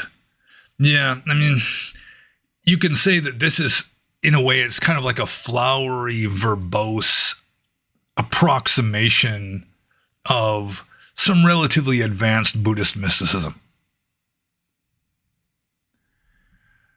So, I mean, it's surprisingly good, from my opinion. I mean, from Kabbalah, because it doesn't surprise me too much that there are these kind of statements to be found in there. It's just that there's so many other statements that just muddy the waters, it seems to me, that you would be better off following a different approach at mysticism, for example, in Buddhism. But it may work really well for some people that just think a lot. It may be helpful for them, especially if they're Jewish. So, I guess I'll just move on to Yulia's second question. These are the words of a Tibetan tantric master from the 12th century. Quote, "We practice illusory practices in an illusory way in order to reach illusory enlightenment and liberate all illusory beings from illusory suffering," unquote. And I like that. That's nice. But Yulia here, or Julia, continues, I think this is similar to the question you answered about illusory consequences of illusory actions. I have to admit that I have some issues when I think about it. Sometimes I feel like, what is the point of all this? For what is worth? Illusion, illusion, illusion. Why practice? I know it is silly, but sometimes I feel that maybe it is better just to lie down and wait for the termination. So weary of this kind of, shall I say, game. Your thoughts, please. I would like to hear your words about this. Well, so long as we are stuck in the illusion, then, it's better to be in heaven than in hell. So long as you're still stuck in the matrix or in the illusion, you're better off living in an illusory heaven realm than an illusory hell realm. You're better off having illusory bliss than illusory torment until you get free from all of it. So that's really the point of it. You say if it's all illusory, what's the point is? The point is we're stuck in the illusion right now. And so we have to free ourselves from the illusion, even though there's ultimately no us. But still, so long as you are stuck and wallowing in the illusion, then it seems pretty damned real, doesn't it? So until you transcend the illusion, you're probably better off. Ultimately, it doesn't matter whether you go to heaven or hell. Ultimately, it doesn't matter to the universe at large whether you're good or bad, whether you're wise or foolish. But, so long as you are stuck in that illusion, then it seems pretty damned real. And so you're better off going with goodness than badness. Because badness is sort of like self-destructive and toxic, at least within the realm of the illusion. But that's where you're stuck. So, you can dismiss everything as an illusion, but so long as you're still stuck in the illusion and wallowing in it, then dismissing it doesn't work. But ultimately, you have to transcend the illusion if you want to be free. Or if you just, it's not even you who's going to be free. The whole thing is a paradox, and Mahayana Buddhism really plays up the paradox. It's like we're striving for enlightenment, even though there's nobody who becomes enlightened. Nothing really changes. But at least you're free from it. It might still be there, the illusion, but at least you're not like wallowing in it and stuck in it. If that makes any sense. But so long as you're stuck in illusion, the main point is to get yourself unstuck. It seems to me, unless, if you're just a worldly normie kind of person and you don't mind being stuck in the world, you don't mind the whole roller coaster ride of ecstasy and misery and being healthy sometimes and being sick sometimes and feeling agony sometimes and feeling ecstasy sometimes. If you're fine with that, then you really don't have much incentive to try to transcend it. But once you start seeing that really there's always dukkha involved, there's always this unease involved, even when you're happy. It's just this restless dissatisfaction just moving you on from one moment to the next. Then, once you start really seeing that like through a kind of microscope, magnifying glass, you're just paying attention to it, just noticing it, then the illusion doesn't seem so good anymore. Once you realize that there is a higher truth beyond the matrix, then there's a lot of people that just can't be satisfied with the matrix anymore. And even though it won't be you who is freed from it, because you are part of the illusion, still just being freed from what you think you are, or, the language just breaks it down at this point, which is one reason why it's hard to understand. Language just can't deal with it. Anything that's out of the matrix, words can't touch it. But it's better than this. Okay, that was some thoughts. So I'm just going to move on to Julia or Yulia's third question. Okay. Does the Theravada tradition share the same view of Mahayana Buddhism regarding no difference between samsara and nirvana? Like Nagarjuna explains, there is no distinction whatsoever between samsara and nirvana. Unquote. In Tibetan Buddhism, there are many prayers beseeching Buddhas and Bodhisattvas to help one's eliminating the darkness of the mind that sees distinction between Buddhas and sentient beings, samsara and nirvana. Well, we have kind of a Nagarjuna question, and so since I've been wearing hats in this video, I might as well put on the Majamaka fez. Let's see. Fezorama is really the answer to all your fez needs. And they're not paying me. They're not sponsoring this video at all. Fezorama.com. Okay. So the main question here, I'm going to turn this do into does because it's better English. Okay. Does the Theravada tradition share the same view of Mahayana Buddhism regarding no difference between samsara and nirvana? And the answer to that is no.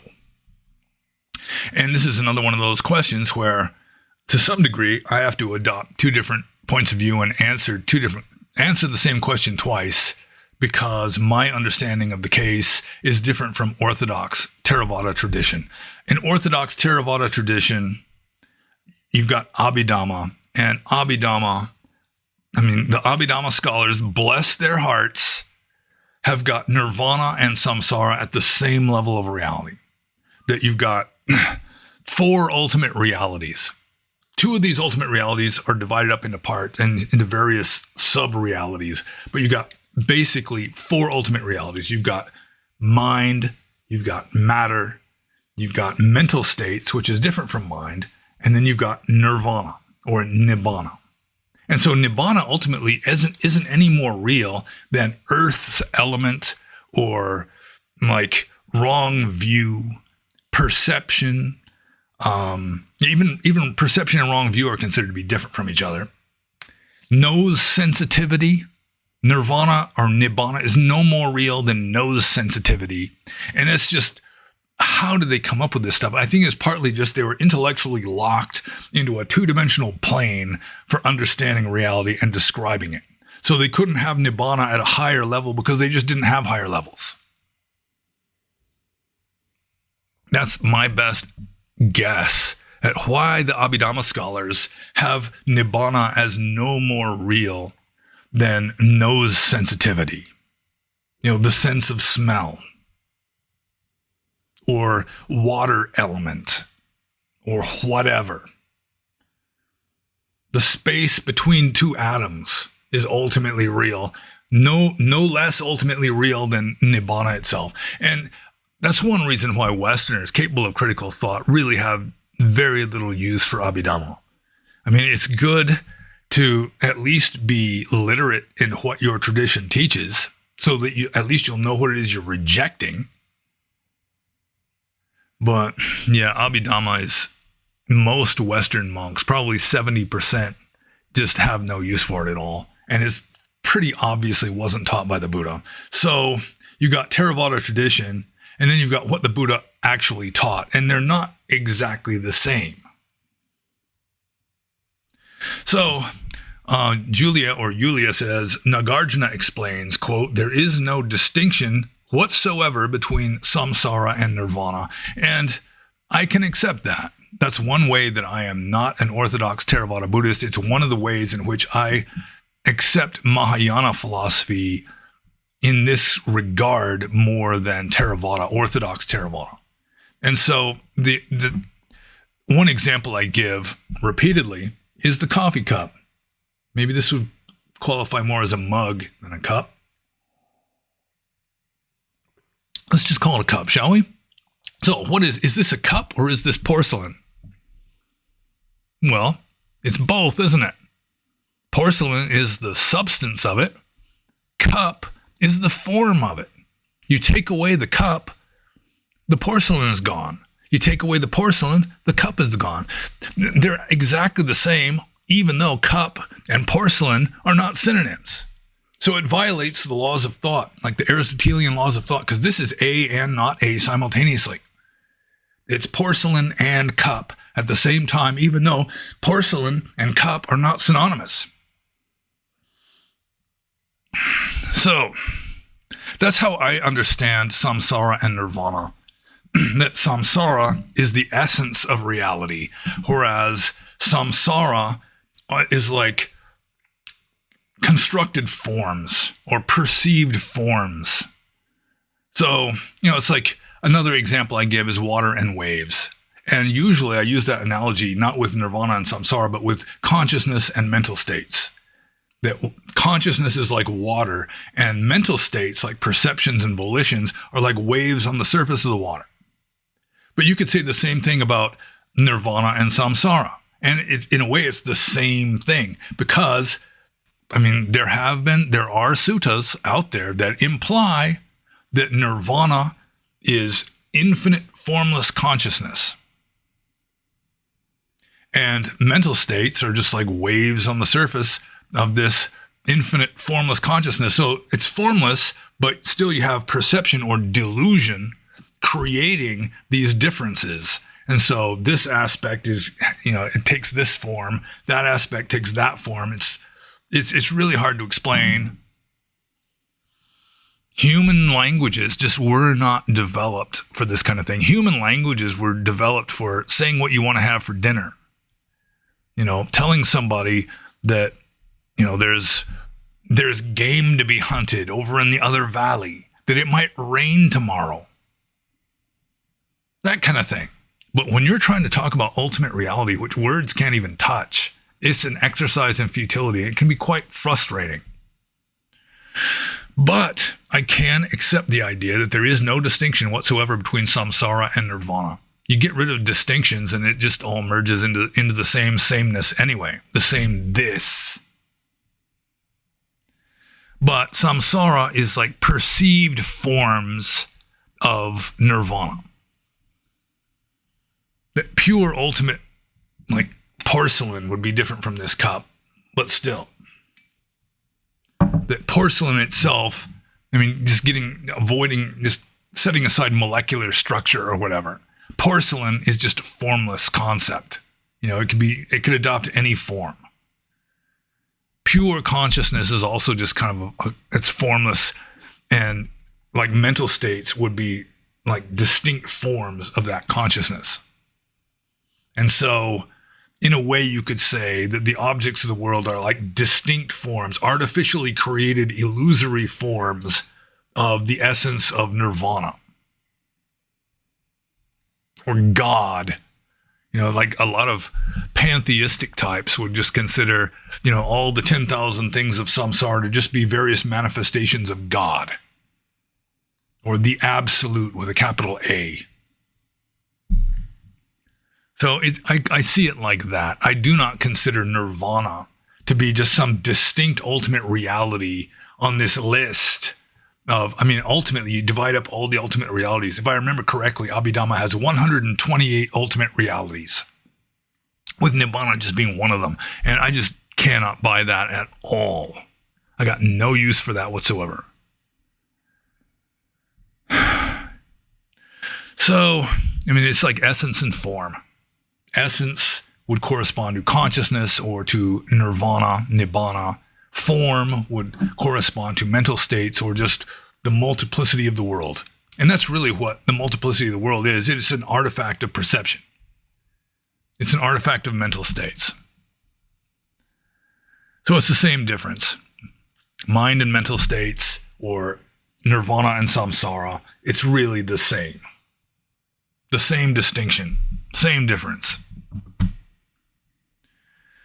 So, yeah, I do think that Mahayana Buddhism, one advantage of Mahayana Buddhism is that it arose centuries after the earlier schools of Buddhism did.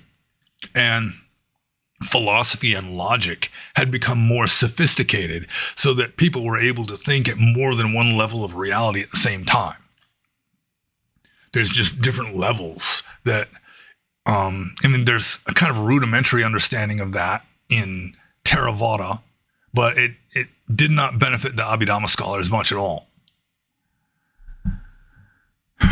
So it may be one advantage of West. It may be one influence on Buddhism from the West. There's some people that say that Mahayana Buddhism was largely due to Greeks living in northwestern India converting to Buddhism and injecting Greek ideas into Buddhism, that there are some people who theorize that helped to cause Mahayana Buddhism to arise. And it also may have brought like formal logic and more intellectual, philosophical sophistication into the Ganges Valley in ancient times, which also may have helped Mahayana Buddhist philosophy and also like Vedanta to be as sophisticated as it did become.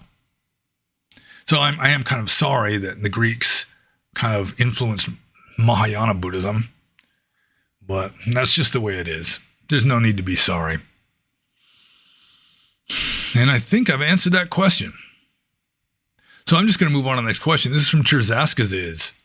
And Cherzaskaziz says, can you switch lineages or tradition you were ordained in, I mean legally, without any trouble from other monks?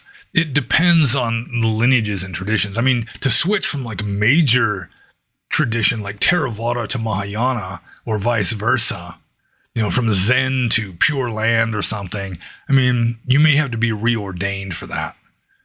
I mean, certainly a Mahayana monk wants to become a Theravada monk. He's going to have to do like an official Theravada Buddhist ordination. And I guess I don't need the fez anymore, even though it really is a nice fez.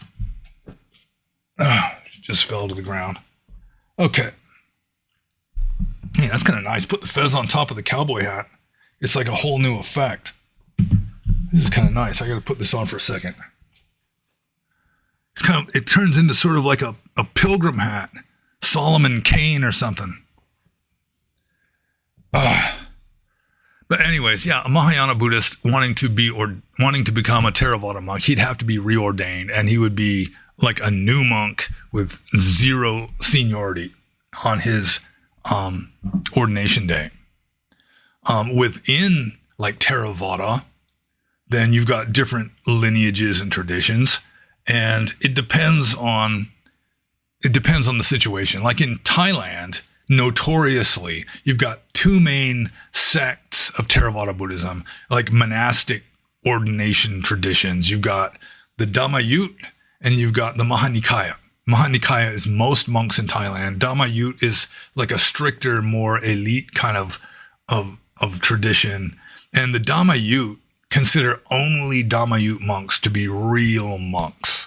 They say that the ordination tradition of the Mahanikaya and presumably like Burmese traditions and so forth, they're not like unbroken. And so any monks ordained in a tradition outside of Dhammayut isn't even really ordained. And so with regard to that situation, if you're not a Dhammayut monk, you want to live at a Dhammayut monastery, you'd have to be reordained, and then they just count your ordination from day one, that you just be a new monk, regardless of how many years you were a monk before that.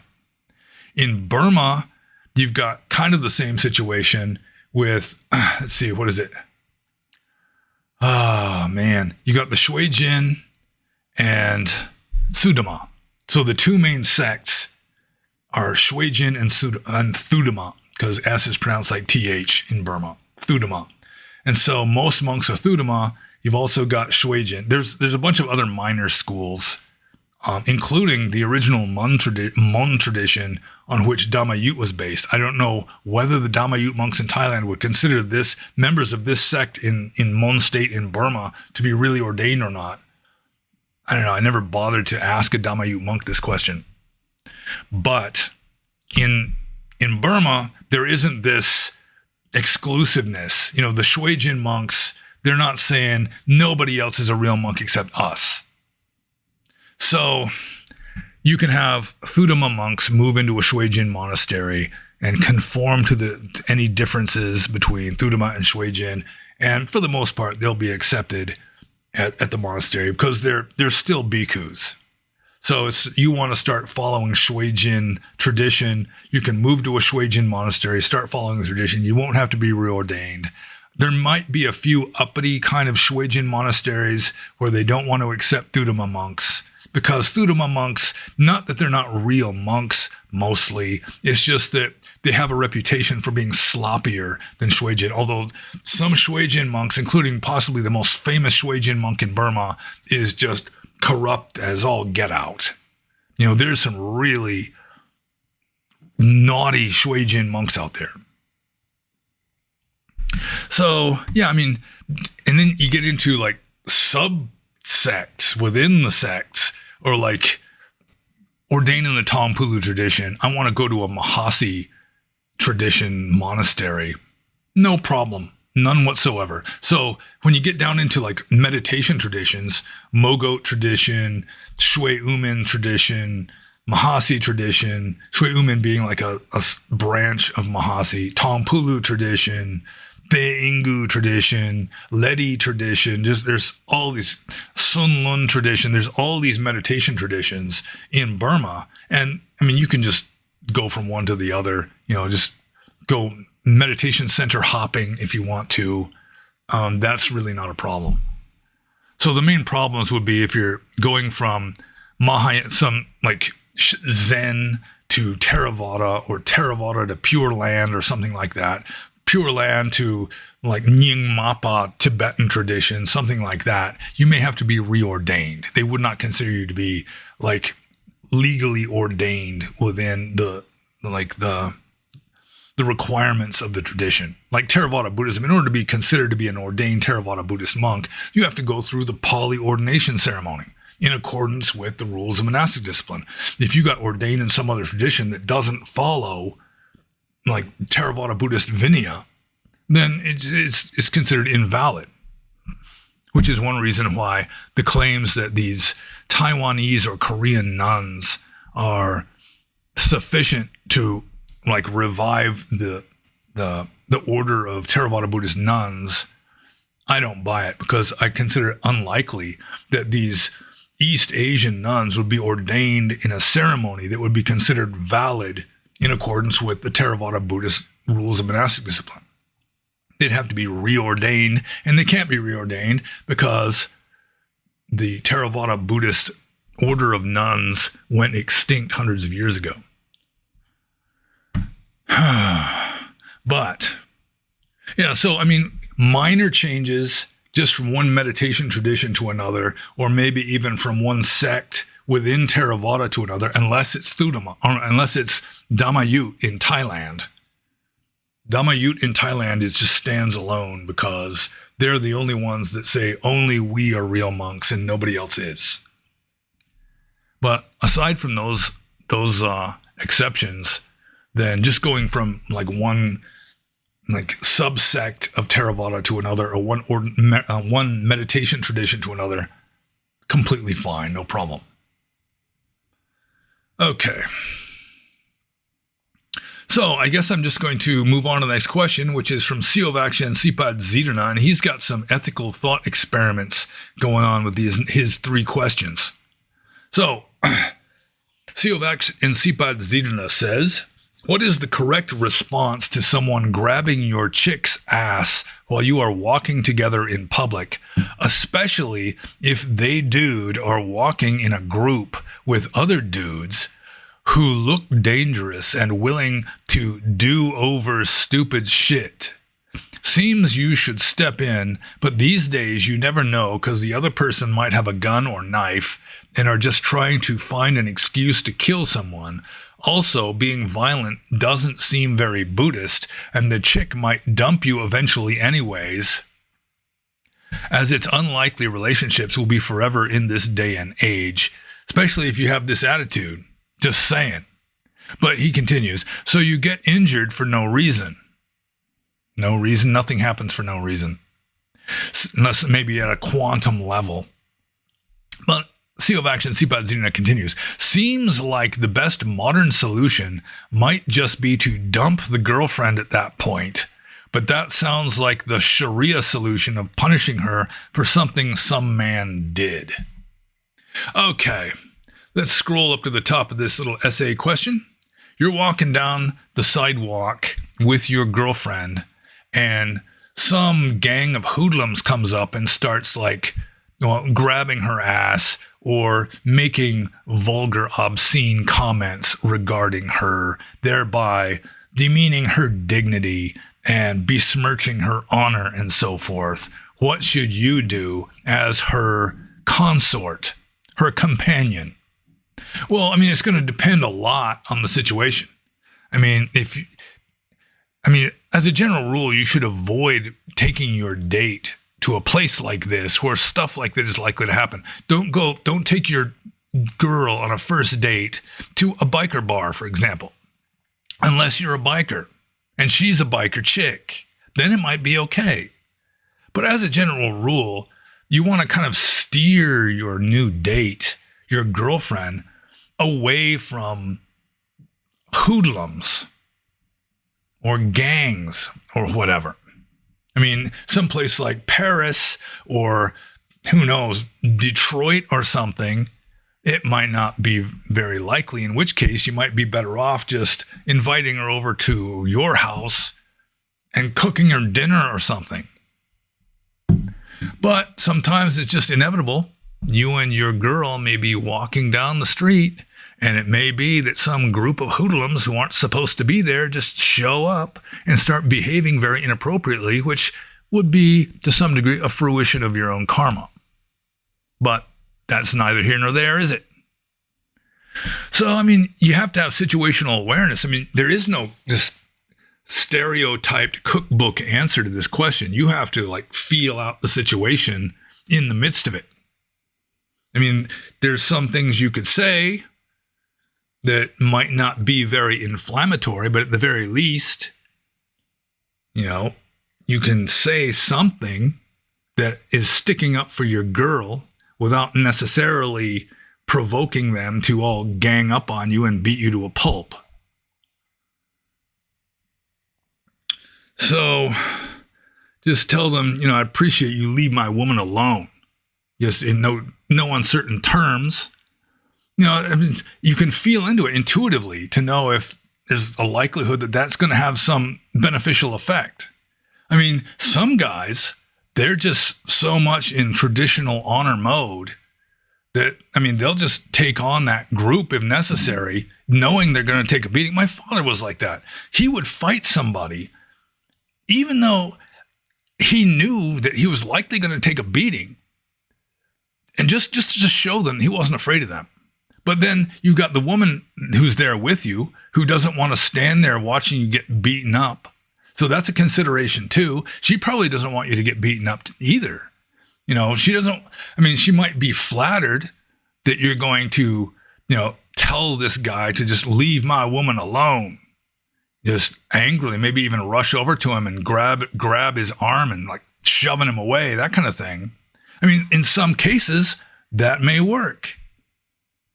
Then again, if you're in a situation where you are responsible for defending another person, like a woman who might become your wife someday, your actual wife, your children, then, you cannot just be a Buddhist saint about it. You may have to, indulge in a little concealed carry yourself.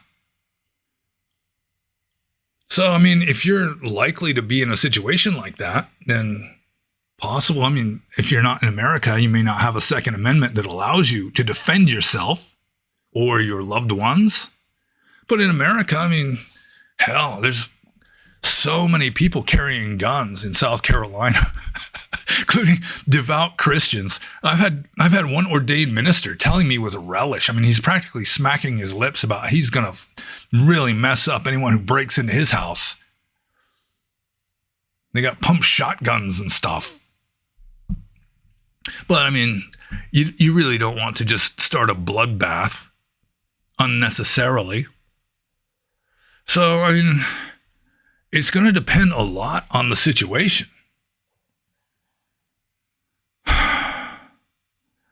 But, just kind of cowering, that's just kind of unmanly, to say that it's unmanly might just seem cringe to postmodernists.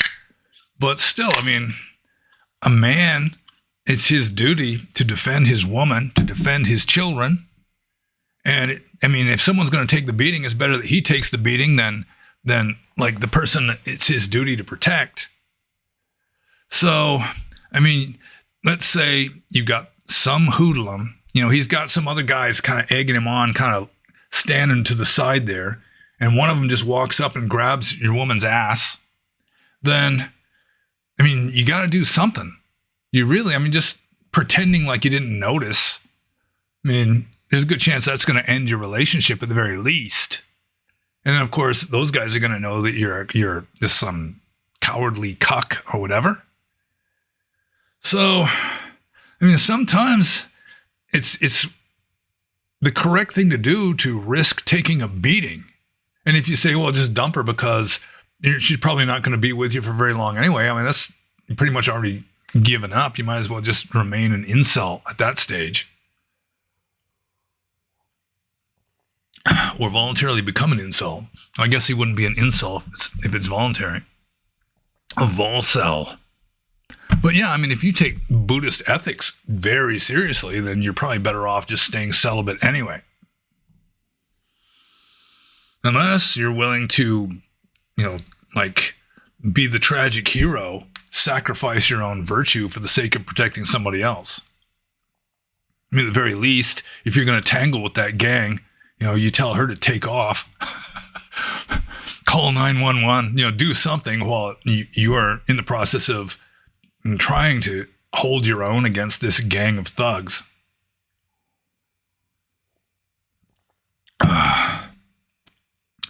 But yeah, a man does have certain responsibilities, even though in most parts of the Western world, those responsibilities are being illegalized. Even self-defense.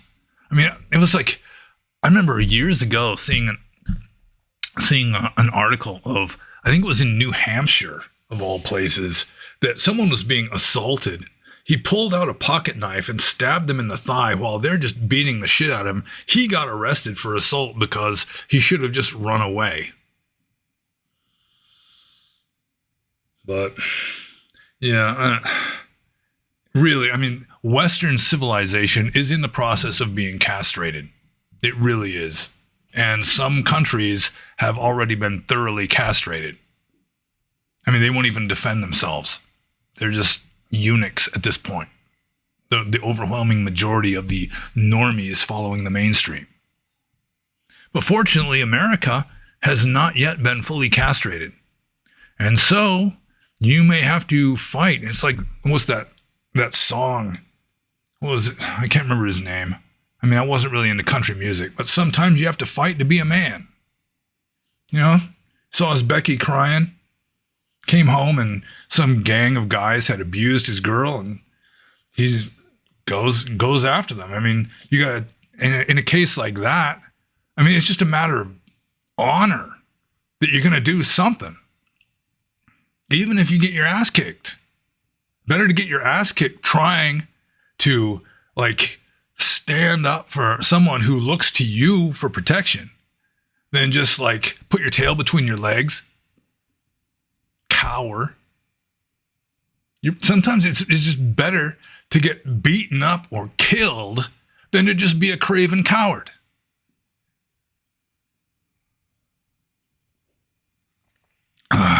And a lot of people, a lot of cowardly, timid kind of people will just use ethics as a justification for being cowards. But what can you say?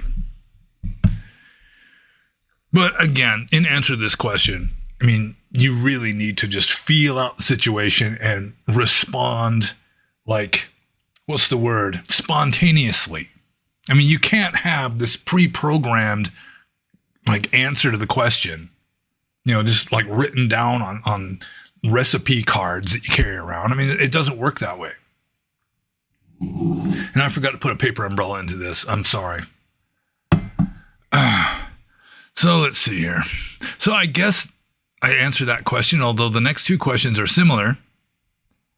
CEO of Action Sipad Zirna says, I was thinking of the recent Chud the Builder case, where he went around calling people, especially black people, the N-word, and if they reacted, he would pepper spray them. people think it's freedom of speech, but if someone went around calling your wife, parents, or kids slurs, every normal person would want to defend them and might even react with violence. Why do you think many people might think it's bad if we react to being insulted, but it's open season if someone they love is insulted? Well, I mean, to take an insult of yourself with equanimity is one thing, but if someone's insulting your wife or your children or your parents, that's something else. It's many cases where, you can say what you want about me, but you go after my family, I'm coming after you. That kind of thing. That's honorable. That's completely understandable within a samsaric context. I mean, if you're a Buddhist saint, then you're just going to accept everything. Just forgive them in your heart, love those that curse you, or bless those that curse you, love your enemies and all that, which is more Christian than Buddhist, but still, that's one similarity of Christianity and Buddhism. So, let's see, what's the actual question here? People think it's freedom of speech, but if someone went around calling your wife, parents, or kids slurs, every normal person would want to defend them and might even react with violence. Yeah, at the very least, just tell them your mama did a shitty job of teaching you manners. Why do you think many people might think it's bad if we react to being insulted, but it's open season if someone they love is insulted? Yeah, I mean, because you can't impose your moral principles onto other people. And you have to consider their feelings. And also you have to consider your duty as a man to protect your wife and children, or the woman that you happen to be mating with, or just any child's defense of its parents. I mean, it's a different situation. I mean, you can be humble and just let insults roll off your back like water off of a duck's back. But still, to defend your family, to defend those that you have a duty to protect, it's just a different situation, it seems to me. Which is one reason why monks break family ties, don't have wives and children to take care of, that kind of thing. It frees you from this kind of worldly obligation as a man to protect those who look to you for protection. And it's weird how the left, especially, they say, words are violence. It's like someone just even inadvertently performs a microaggression, just says something with no hostility at all. You get offended by that, and you can just have them punished, which is rather extreme. But I don't think Seal of Action Sipa Zeno has really had that in mind here. Why do you think many people might think it's bad if we react to being insulted, but it's open season if someone they love is insulted? Yeah, I think I've already covered that you can't really impose your own moral standards upon somebody else. They have their own moral standards, and you also have an obligation to protect others. You don't necessarily have an obligation to protect yourself. It's sort of like killing. I mean, you don't have the right to terminate somebody else's life without their consent, especially, but it could be argued that someone might have the right to terminate their own life under certain circumstances. The disgraced soldier falling on his sword in ancient Rome, that kind of thing. Or, the samurai, the honorable seppuku kind of a thing. Maybe. But you can't just impose that on somebody else. If you don't want the duty to protect others, you shouldn't put yourself in a position where you have the duty to protect others. And in which case, you just become like a celibate renunciant. I guess I answered that question. Yeah. So why do some people think that you shouldn't react if you are insulted, but you should nevertheless retaliate if someone you love is insulted? Yeah, I think I've already answered that question as well as I am able. So let's just move on to the next question then. This is something more into territory with which I'm familiar, because I really have never been in a public situation where the woman I was with was just grossly insulted. You know, nobody grabbed her ass, nobody grabbed her anything. So I was fortunate. Partly, we could say, karma. Anyways, Seal of Action Simsapa says, if a Buddhist nun got her ass grabbed by someone or insulted, would male monks have to sit back, or are they supposed to defend her honor? I remember hearing you can't be a monk if you're under 20 because you might not be able to handle the abuse, but I don't know how that extends to the nuns physically and mentally. Well, first of all, nuns have different rules than monks do, and they are forbidden from living in dangerous places. Like nuns aren't allowed to live in the forest. So that's one reason why the order of nuns went extinct hundreds of years ago, is at times of persecution, you could have like solitary hermit monks living out in the woods, but it was just against the rules for nuns to be solitary forest hermits, just because there's lots of bad men out there.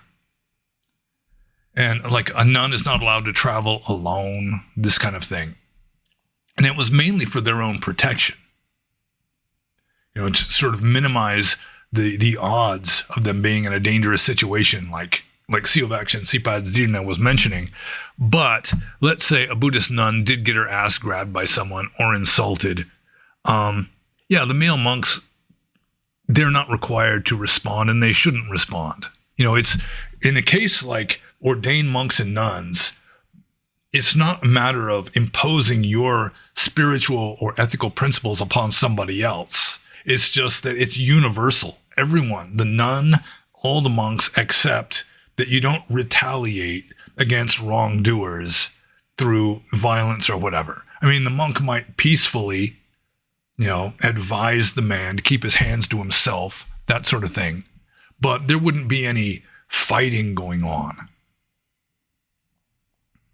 So, in a case like that, it's just universally held ethical principles where everyone agrees you're not supposed to retaliate against people who insult you.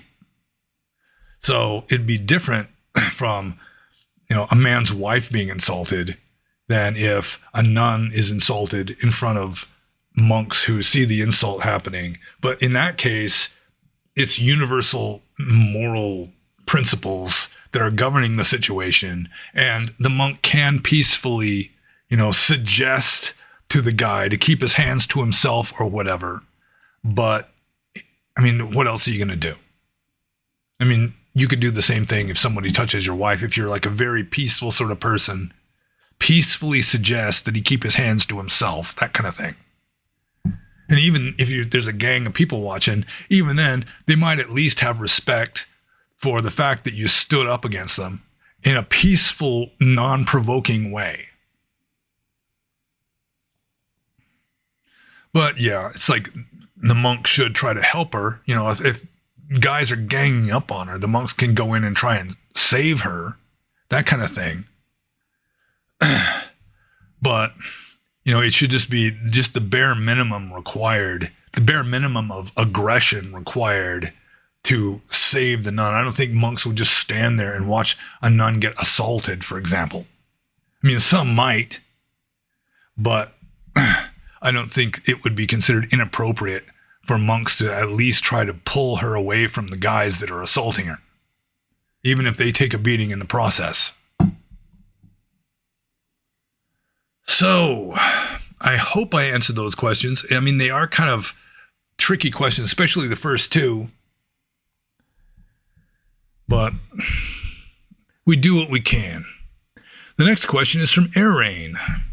And Arain says, what is the karma of someone who cuts their grass every single day, turning the entire yard into a putting green on a golf course, sometimes cutting it twice a day if it grows over 1 centimeter high? And again, the karma of someone does not depend primarily on their physical actions, but on their mental states. We used to have a guy who lived like this right across the street from us. And his yard, I mean, he was this kind of person where he would mow his lawn every day, maybe twice a day. And he'd have all these machines. Half of his garage was full of these lawn care machines. And he'd be like going over the lawn with this machine that would be poking holes to aerate the soil. He'd be scattering sand on it sometimes. So it made it look bad for a few days, but then it would come back all nice and looking like the top of a pool table pretty much. We got another neighbor that's like that too, who's very Christian. And that's, for me, that kind of complicates the situation, because Christians are supposed to be in the world, but not of the world, you know? And it's like, how can you have this obsessive concern with the perfection of your lawn and not be of the world? Friendship with the world is enmity with God, saith the New Testament. And how is it that mowing your lawn once or even twice a day, just like obsessed with the perfection of your yard, I mean, how is that not friendship with the world? I mean, it may be in the mind of some devout Christian that he's just offering it all up to God, you know, sort of like in the Bhagavad Gita, where he just wants this perfect yard as a kind of offering to the Lord. You know, maybe some Vaishnavite Hindus are like that. You know, it's one of the teachings of the Bhagavad Gita, you know, whatever you do, just offer it up to God. So, I mean, in a case like that, it wouldn't be so bad. But if you're just, I can't really comprehend fully the mentality of someone, because, I mean, I resist mowing the grass more than twice a week. We got this kind of grass, it'll start like going to seed in less than a week after you mow it sometimes, if it's been raining good. And even then, it's like mowing the lawn once a week is like my maximum. It just seems absurd to mow it more than that, even if it doesn't look all that great for a day or two before I mow it. I just don't care. You know, I really, as people go, I think I am abnormally callous to the opinions of others. I mean, I have situational awareness and a fair amount of empathy. So, I mean, I don't just, you know, callously insult people, that sort of thing. At least I don't try to. But I mean, I can't really comprehend why anyone would want to make their lawn as perfect as humanly possible. I mean, what difference does it make? I mean, it's just little grass plants growing in your front yard. In front of the house, you got grass in front of the house. So what? I mean, personally, I wouldn't mind if you just replace it all with moss that never needs mowed, or just even like set up like a Zen rock garden. Our front yard isn't very big. Then you'd have grass coming up through the rocks and stuff that would have to be attended to, though. Might have to get out there with a rake and rake the gravel sometimes. Maybe the HOA wouldn't like Zen rock gardens instead of grass. Who knows? But the karma of someone who cuts their grass every single day, or even twice a day, it depends on their mental states. And seriously, I cannot comprehend the mental states of someone who is like this. I mean, it's kind of ironic now that the guy who lived right across the street from us, he was just obsessed. He'd be out there taking pictures of his lawn and posting it on Facebook. That he moved out, and now the people that moved in, their grass is like this high and it's all seeds. I mean, that guy, he'd be dying inside if he saw what his lawn has turned into. The guy who used to live there. But, I mean, it is theoretically possible you could have some kind of blameless mental states, you know, like the person who's devoutly religious and offering the perfection of their lawn up to God as a kind of sacrifice or something. That would be blameless, it seems to me. I mean, it wouldn't be akusala karma. It wouldn't be like unskillful karma necessarily. Not very much of it anyway. But the person who is just like obsessed with having the best lawn in the neighborhood and looking down on other people for having weeds, dandelions in their yard. Look at that fucking loser with the dandelions in his yard. This kind of stuff. I mean, I don't see anything really positive from that other than maybe just the self-discipline of doing the lawn maintenance ritual every day. Yeah, it's something that I really cannot comprehend. I do not understand the mentality of the neighbor who just wants just an absolutely pristine, flawless yard. And then it's just there. I mean, you can almost. It's not difficult to imagine. A brown spot appears in their lawn, just like the turmoil they're undergoing from seeing that. I mean, it just doesn't. I'm like the opposite end of the spectrum. I mean, I don't let weeds get knee high or anything, but I just do not like gauge my worth as a human by the quality of my yard, or whether how mowed the grass happens to be, that kind of thing. So it's something that I can't really relate to, but it does depend on the mental states. And so I'm just going to move on to the next question. This is from Ethiopian Fake Tig. And Ethiopian Fake Tig says, you once talked about how your sweetheart called you autistic after you tried to explain how cathode rays work or something. Do you think the Buddha could have also had autism may? ? They say autistic people are less likely to be religious, and if they do engage, they do it in systematic ways, and Buddhism is very, very unique in the sense that it's an atheistic religion. Well, my sweetheart has called me autistic a few times. In fact, she called me autistic just the other day when I told her we got a new car recently, and we just got the new license plate in the mail to replace the paper temporary one. And I was telling her, she actually liked the license plate number, but I said, I like this. I used to have this Toyota pickup back in the 80s. The license plate number was GT6790. And it's like, she just flat out accused me of being autistic for remembering my license plate number from the 1980s. But I do think that, where do I go from here? Partly because my sweetheart considers me to be autistic. I took a test online. You just look up autism tests, and there's autism centers or whatever that put out these tests that you can test to see how autistic you are. I took the test. I wasn't even close to autistic. Nowhere near to being clinically significant. So according to this test that I took, I'm not autistic. And one reason why I'm not autistic is autistic people seem to be kind of closed off and are not very empathetic or good at picking up on social cues. And I think I'm more empathetic than most people. I can just pick up on changes of vibe in the air. Like if someone starts feeling uncomfortable, that kind of thing, I pick up on it pretty quickly and easily. So that kind of situational awareness and kind of feeling into the feelings of other people, even though I might not particularly love the human race all that much all the time, still it's there. And so just being intelligent and remembering obscure stuff, like, for example, the diagnostic feature of the teleost order Allopiformes is as follows. The second pharyngeal branchial is elongated posterolaterally, extending away from the third pharyngeal branchial. The unsonate process of the third epibranchial is in contact with the fourth pharyngeal branchial.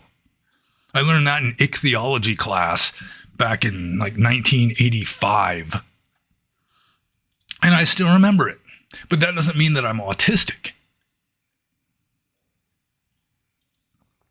The order Allopiformes, by the way, includes the California lizardfish.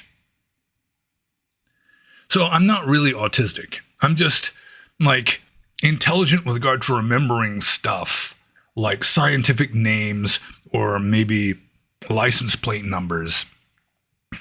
I promptly forget most locker combinations I've ever had. I don't even remember my wife's phone number. It's just in the phone, so it's right there. You don't even need to do any mnemonic or anything to memorize it. So I'm not perfect. It's not like I'm a mnemonist or anything. But I'm apparently not particularly autistic either. It's just that I remember weird stuff, and she considers that to be autistic. Plus, I'm just kind of eccentric in certain ways. I'm not like a normie. I don't kind of behave like normal people do sometimes. So she considers that to be autistic. But really, it's just kind of, there's some other explanation for it, I think. I don't really think that I'm particularly autistic. I mean, maybe at the low end of the spectrum or something. But anyways, that's not really the question, is it?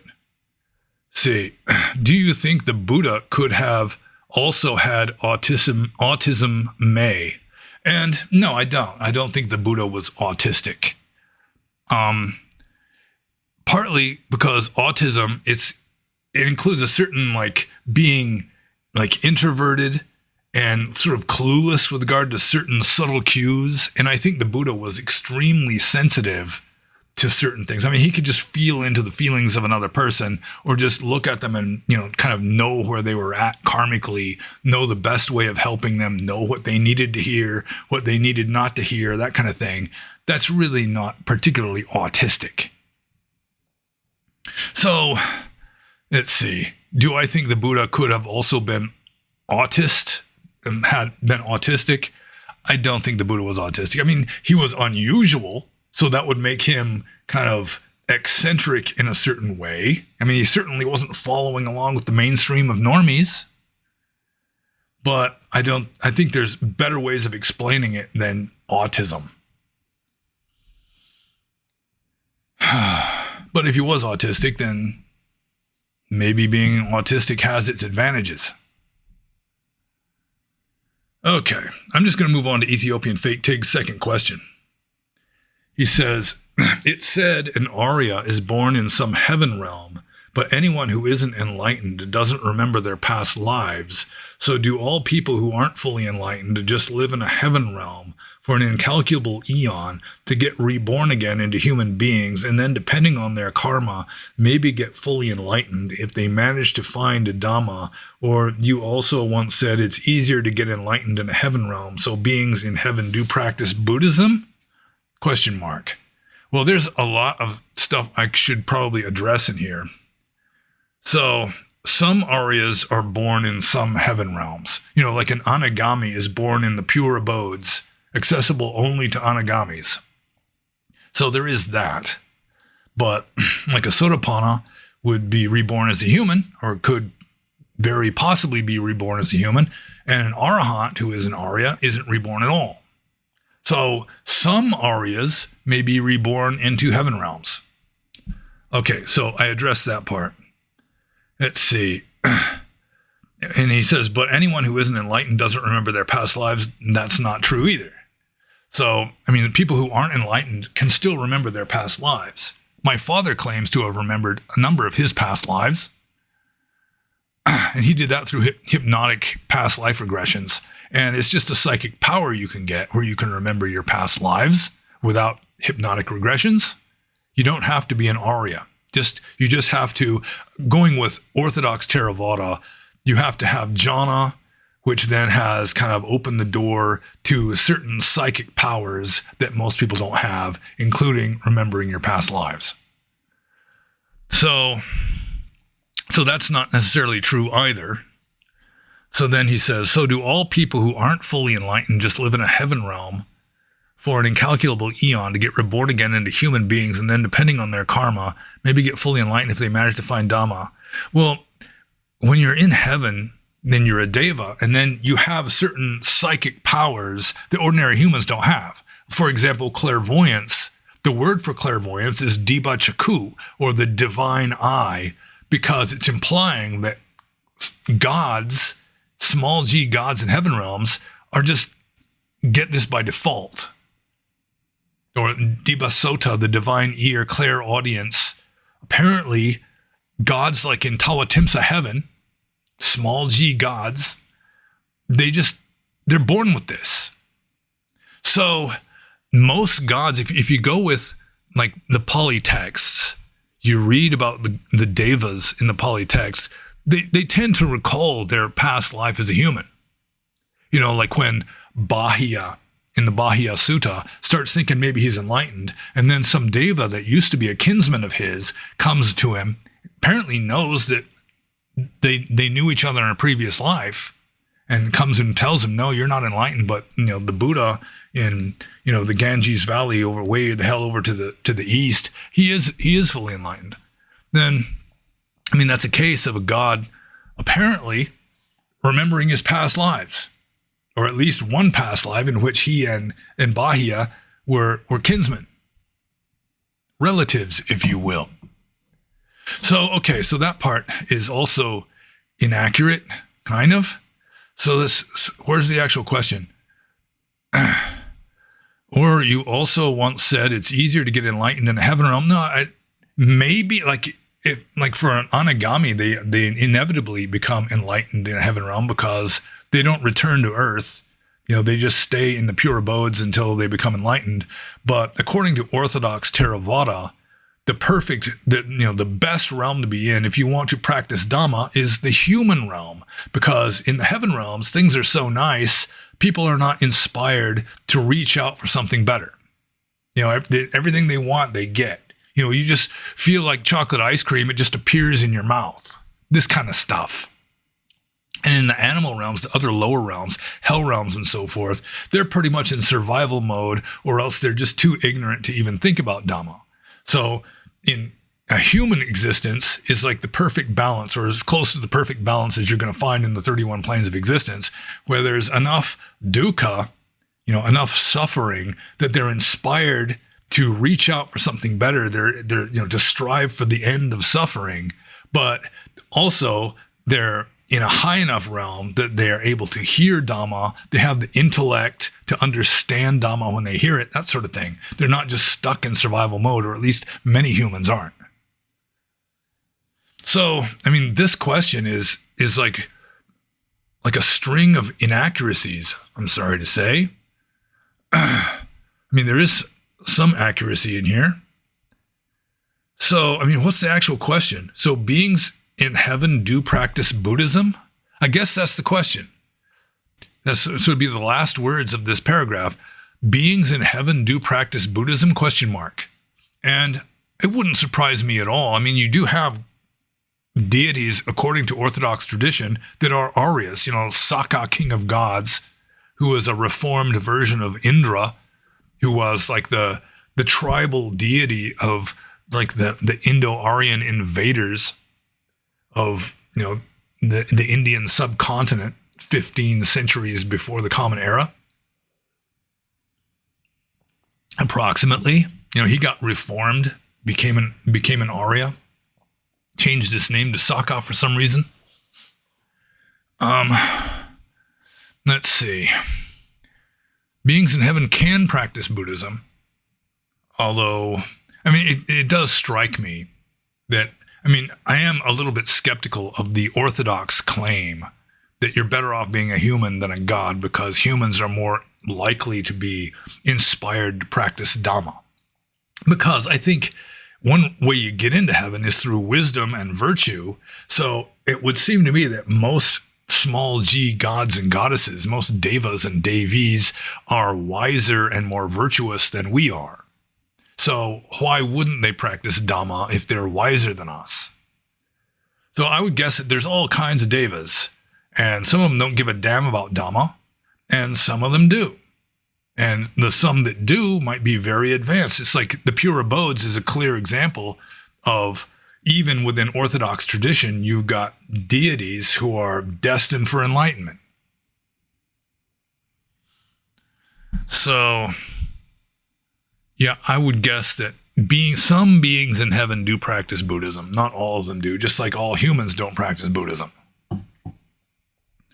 So I guess I answered that question, sort of. And so I'm moving on to the very last question. Man, we've been going for over 2.5 hours too. And I hope the audio is acceptable. Last question. From Ethiopian Fake Tig and from anyone else.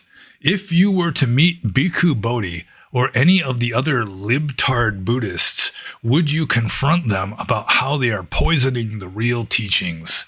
Well, I was put into one of these situations before, just not an extremely long time ago. maybe around 2017 or 18, I did meet Ajahn Brahm in Indonesia. And we were hanging out quite a lot together. I mean, we weren't sleeping in the same quarters, but I mean, we were seeing each other pretty much every day. And I just didn't have it in me to confront him with regard to his unilateral, taking upon himself the authority of Gautama Buddha and just declaring the Bhikkhuni Sangha revived. I was tempted. I considered it a few times. I didn't even want to argue with him. He's a senior monk. And I just, we were both guests at the same place. And I just did not want to just provoke a confrontation with him. I disagree with him on a lot of things. And it just did not seem appropriate at the time, under the circumstances, to just start calling him out on what could be interpreted as shit. It'd probably be the same with Bhikkhu Bodhi. I mean, there is, like I said before, a certain empathy, a certain just being able to pick up on, discomfort in other people sometimes, under certain circumstances. Like if I'm doing something or saying something that other people don't like, I kind of pick up on it, and you have to take that into consideration. And so even if I were to meet Bhikkhu Bodhi, who is just like a progressive leftist wearing monk's robes, a good translator. I mean, he doesn't seem to meditate much, if at all, but I mean, he's a good translator. I don't think I would be much inclined to just confront him, start accusing him of messing up Western Dhamma, that kind of stuff. Partly just out of consideration, he's a senior monk. I don't want to pick fights with senior monks. Whether I'm a junior monk or a lay person, you're just probably better off not doing it unless they're just an absolute crook. There are a few famous monks that aren't so much libtards, as Ethiopian Fake Dig puts it, but are just like corrupt monks that are a disgrace to the robes they're wearing because, they're just flouting the principles of Buddhist monasticism. They're just like wearing robes in order to make more money, this kind of stuff. Even them, I might not confront them. I'm just avoid them. Like there was one famous monk in Burma who, and he's very famous, one of the most famous monks in Burma, at least at the time I was living there. And man, if he were to come to my monastery, I used to, sometimes people would suggest we should invite him to this monastery. And, I would not be encouraging at all. And if he did show up, there's a good chance I would have just avoided him and not come out of my cave to even give him the time of day, that kind of thing. But just to call him out to his face, I mean, nothing good could come of that, just because, in Burma, he's one of the most famous monks in the country. I'm just some guest in the country. I'm some foreign barbarian. So, I mean, it would inevitably be interpreted that I was just being this barbarian and insulting this great famous Seattle or something. So, let's see, the whole question here. Once again, if you were to meet Bhikkhu Bodhi or any of the other libtard Buddhists, would you confront them about how they are poisoning the real teachings under certain circumstances? Let's say that I got set up with some debate on YouTube or something. Then, yeah, I mean, that might be my responsibility to call them out as part of the debate, that kind of thing. But just to meet them politely, for nondescript reasons, you just happen to be at the same place at the same time or whatever, probably I would not be aggressively confrontational unless I had good reason to be aggressively confrontational. I mean, there was one time I met a guy in California, and this guy, he took himself very seriously. I met him just that one time, and he would introduce himself as one of the world's leading authorities on Burma. Apparently, not taking into account all the Burmese people who know Burma better than he does. He didn't even speak Burmese, but, he would kind of boastfully talk about how, the U.S. government uses him as a consultant with regard to Burmese matters and so forth. And he takes himself very seriously, not much of a sense of humor. And then he started talking about monks that he knew that were just exemplary good monks. There's one that was collecting donations for like the Rohingyas or something. There was one who ran an orphanage, and there was another one who was doing something else. I think there was one who was actually photographed at the White House with George W. Bush. That I think he was like a refugee from Burma because of the military government's crackdown on protesting monks or something. So he was involved in protests and so forth. And these three just excellent monks that he was holding up as examples of good monks, I mean, not a single one of them, I mean, he didn't mention any kind of monastic virtue or meditation or actually following Dharma. It was all these worldly kind of leftist sort of, or not even leftist, but just like charitable things and protesting against governments and this kind of thing. And I pointed out, it's like they might be good people, but they don't sound like good monks because they're not doing what monks are supposed to do, which is practice Dhamma. One of them is running an orphanage. Another one is like famous for protesting. Another, it's like they're not doing what monks are supposed to do according to the text. And this guy got so angry at me. He just got up and, first he was trying to argue a little bit, but I'm saying they might be good people, but they're not doing what monks are supposed to do according to the text themselves. And he seemed to think that like modern, like progressive ideals should take the place of these old, outdated notions of what a monk is supposed to do. And finally, he just didn't know how to deal with me disagreeing with him, and he just stormed out of the house.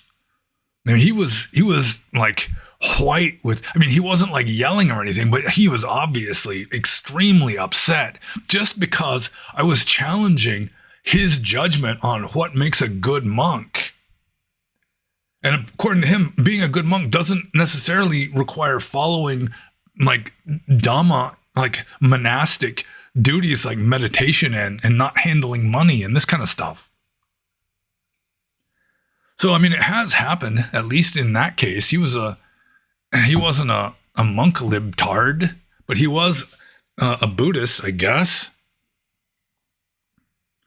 In a case like that, if it just arises spontaneously like that, somebody says something that strikes me as just outrageously incorrect, I might speak up. Although Bhikkhu Bodhi, or not Bhikkhu Bodhi, but Ajahn Brahm was doing that in Indonesia. He's encouraging people to support the bhikkhunis. And, it's like I'm wanting to like raise my hand, it's like, what bhikkhunis? They became extinct. But I didn't do it. So let's see. Is there anything else to be said here? No, I think I'd probably just hold my tongue unless it was somebody else was provoking it. So that's it. I'm done.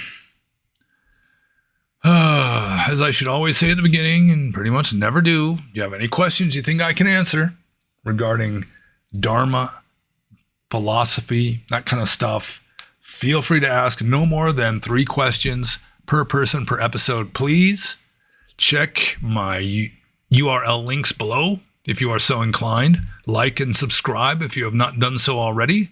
And be happy.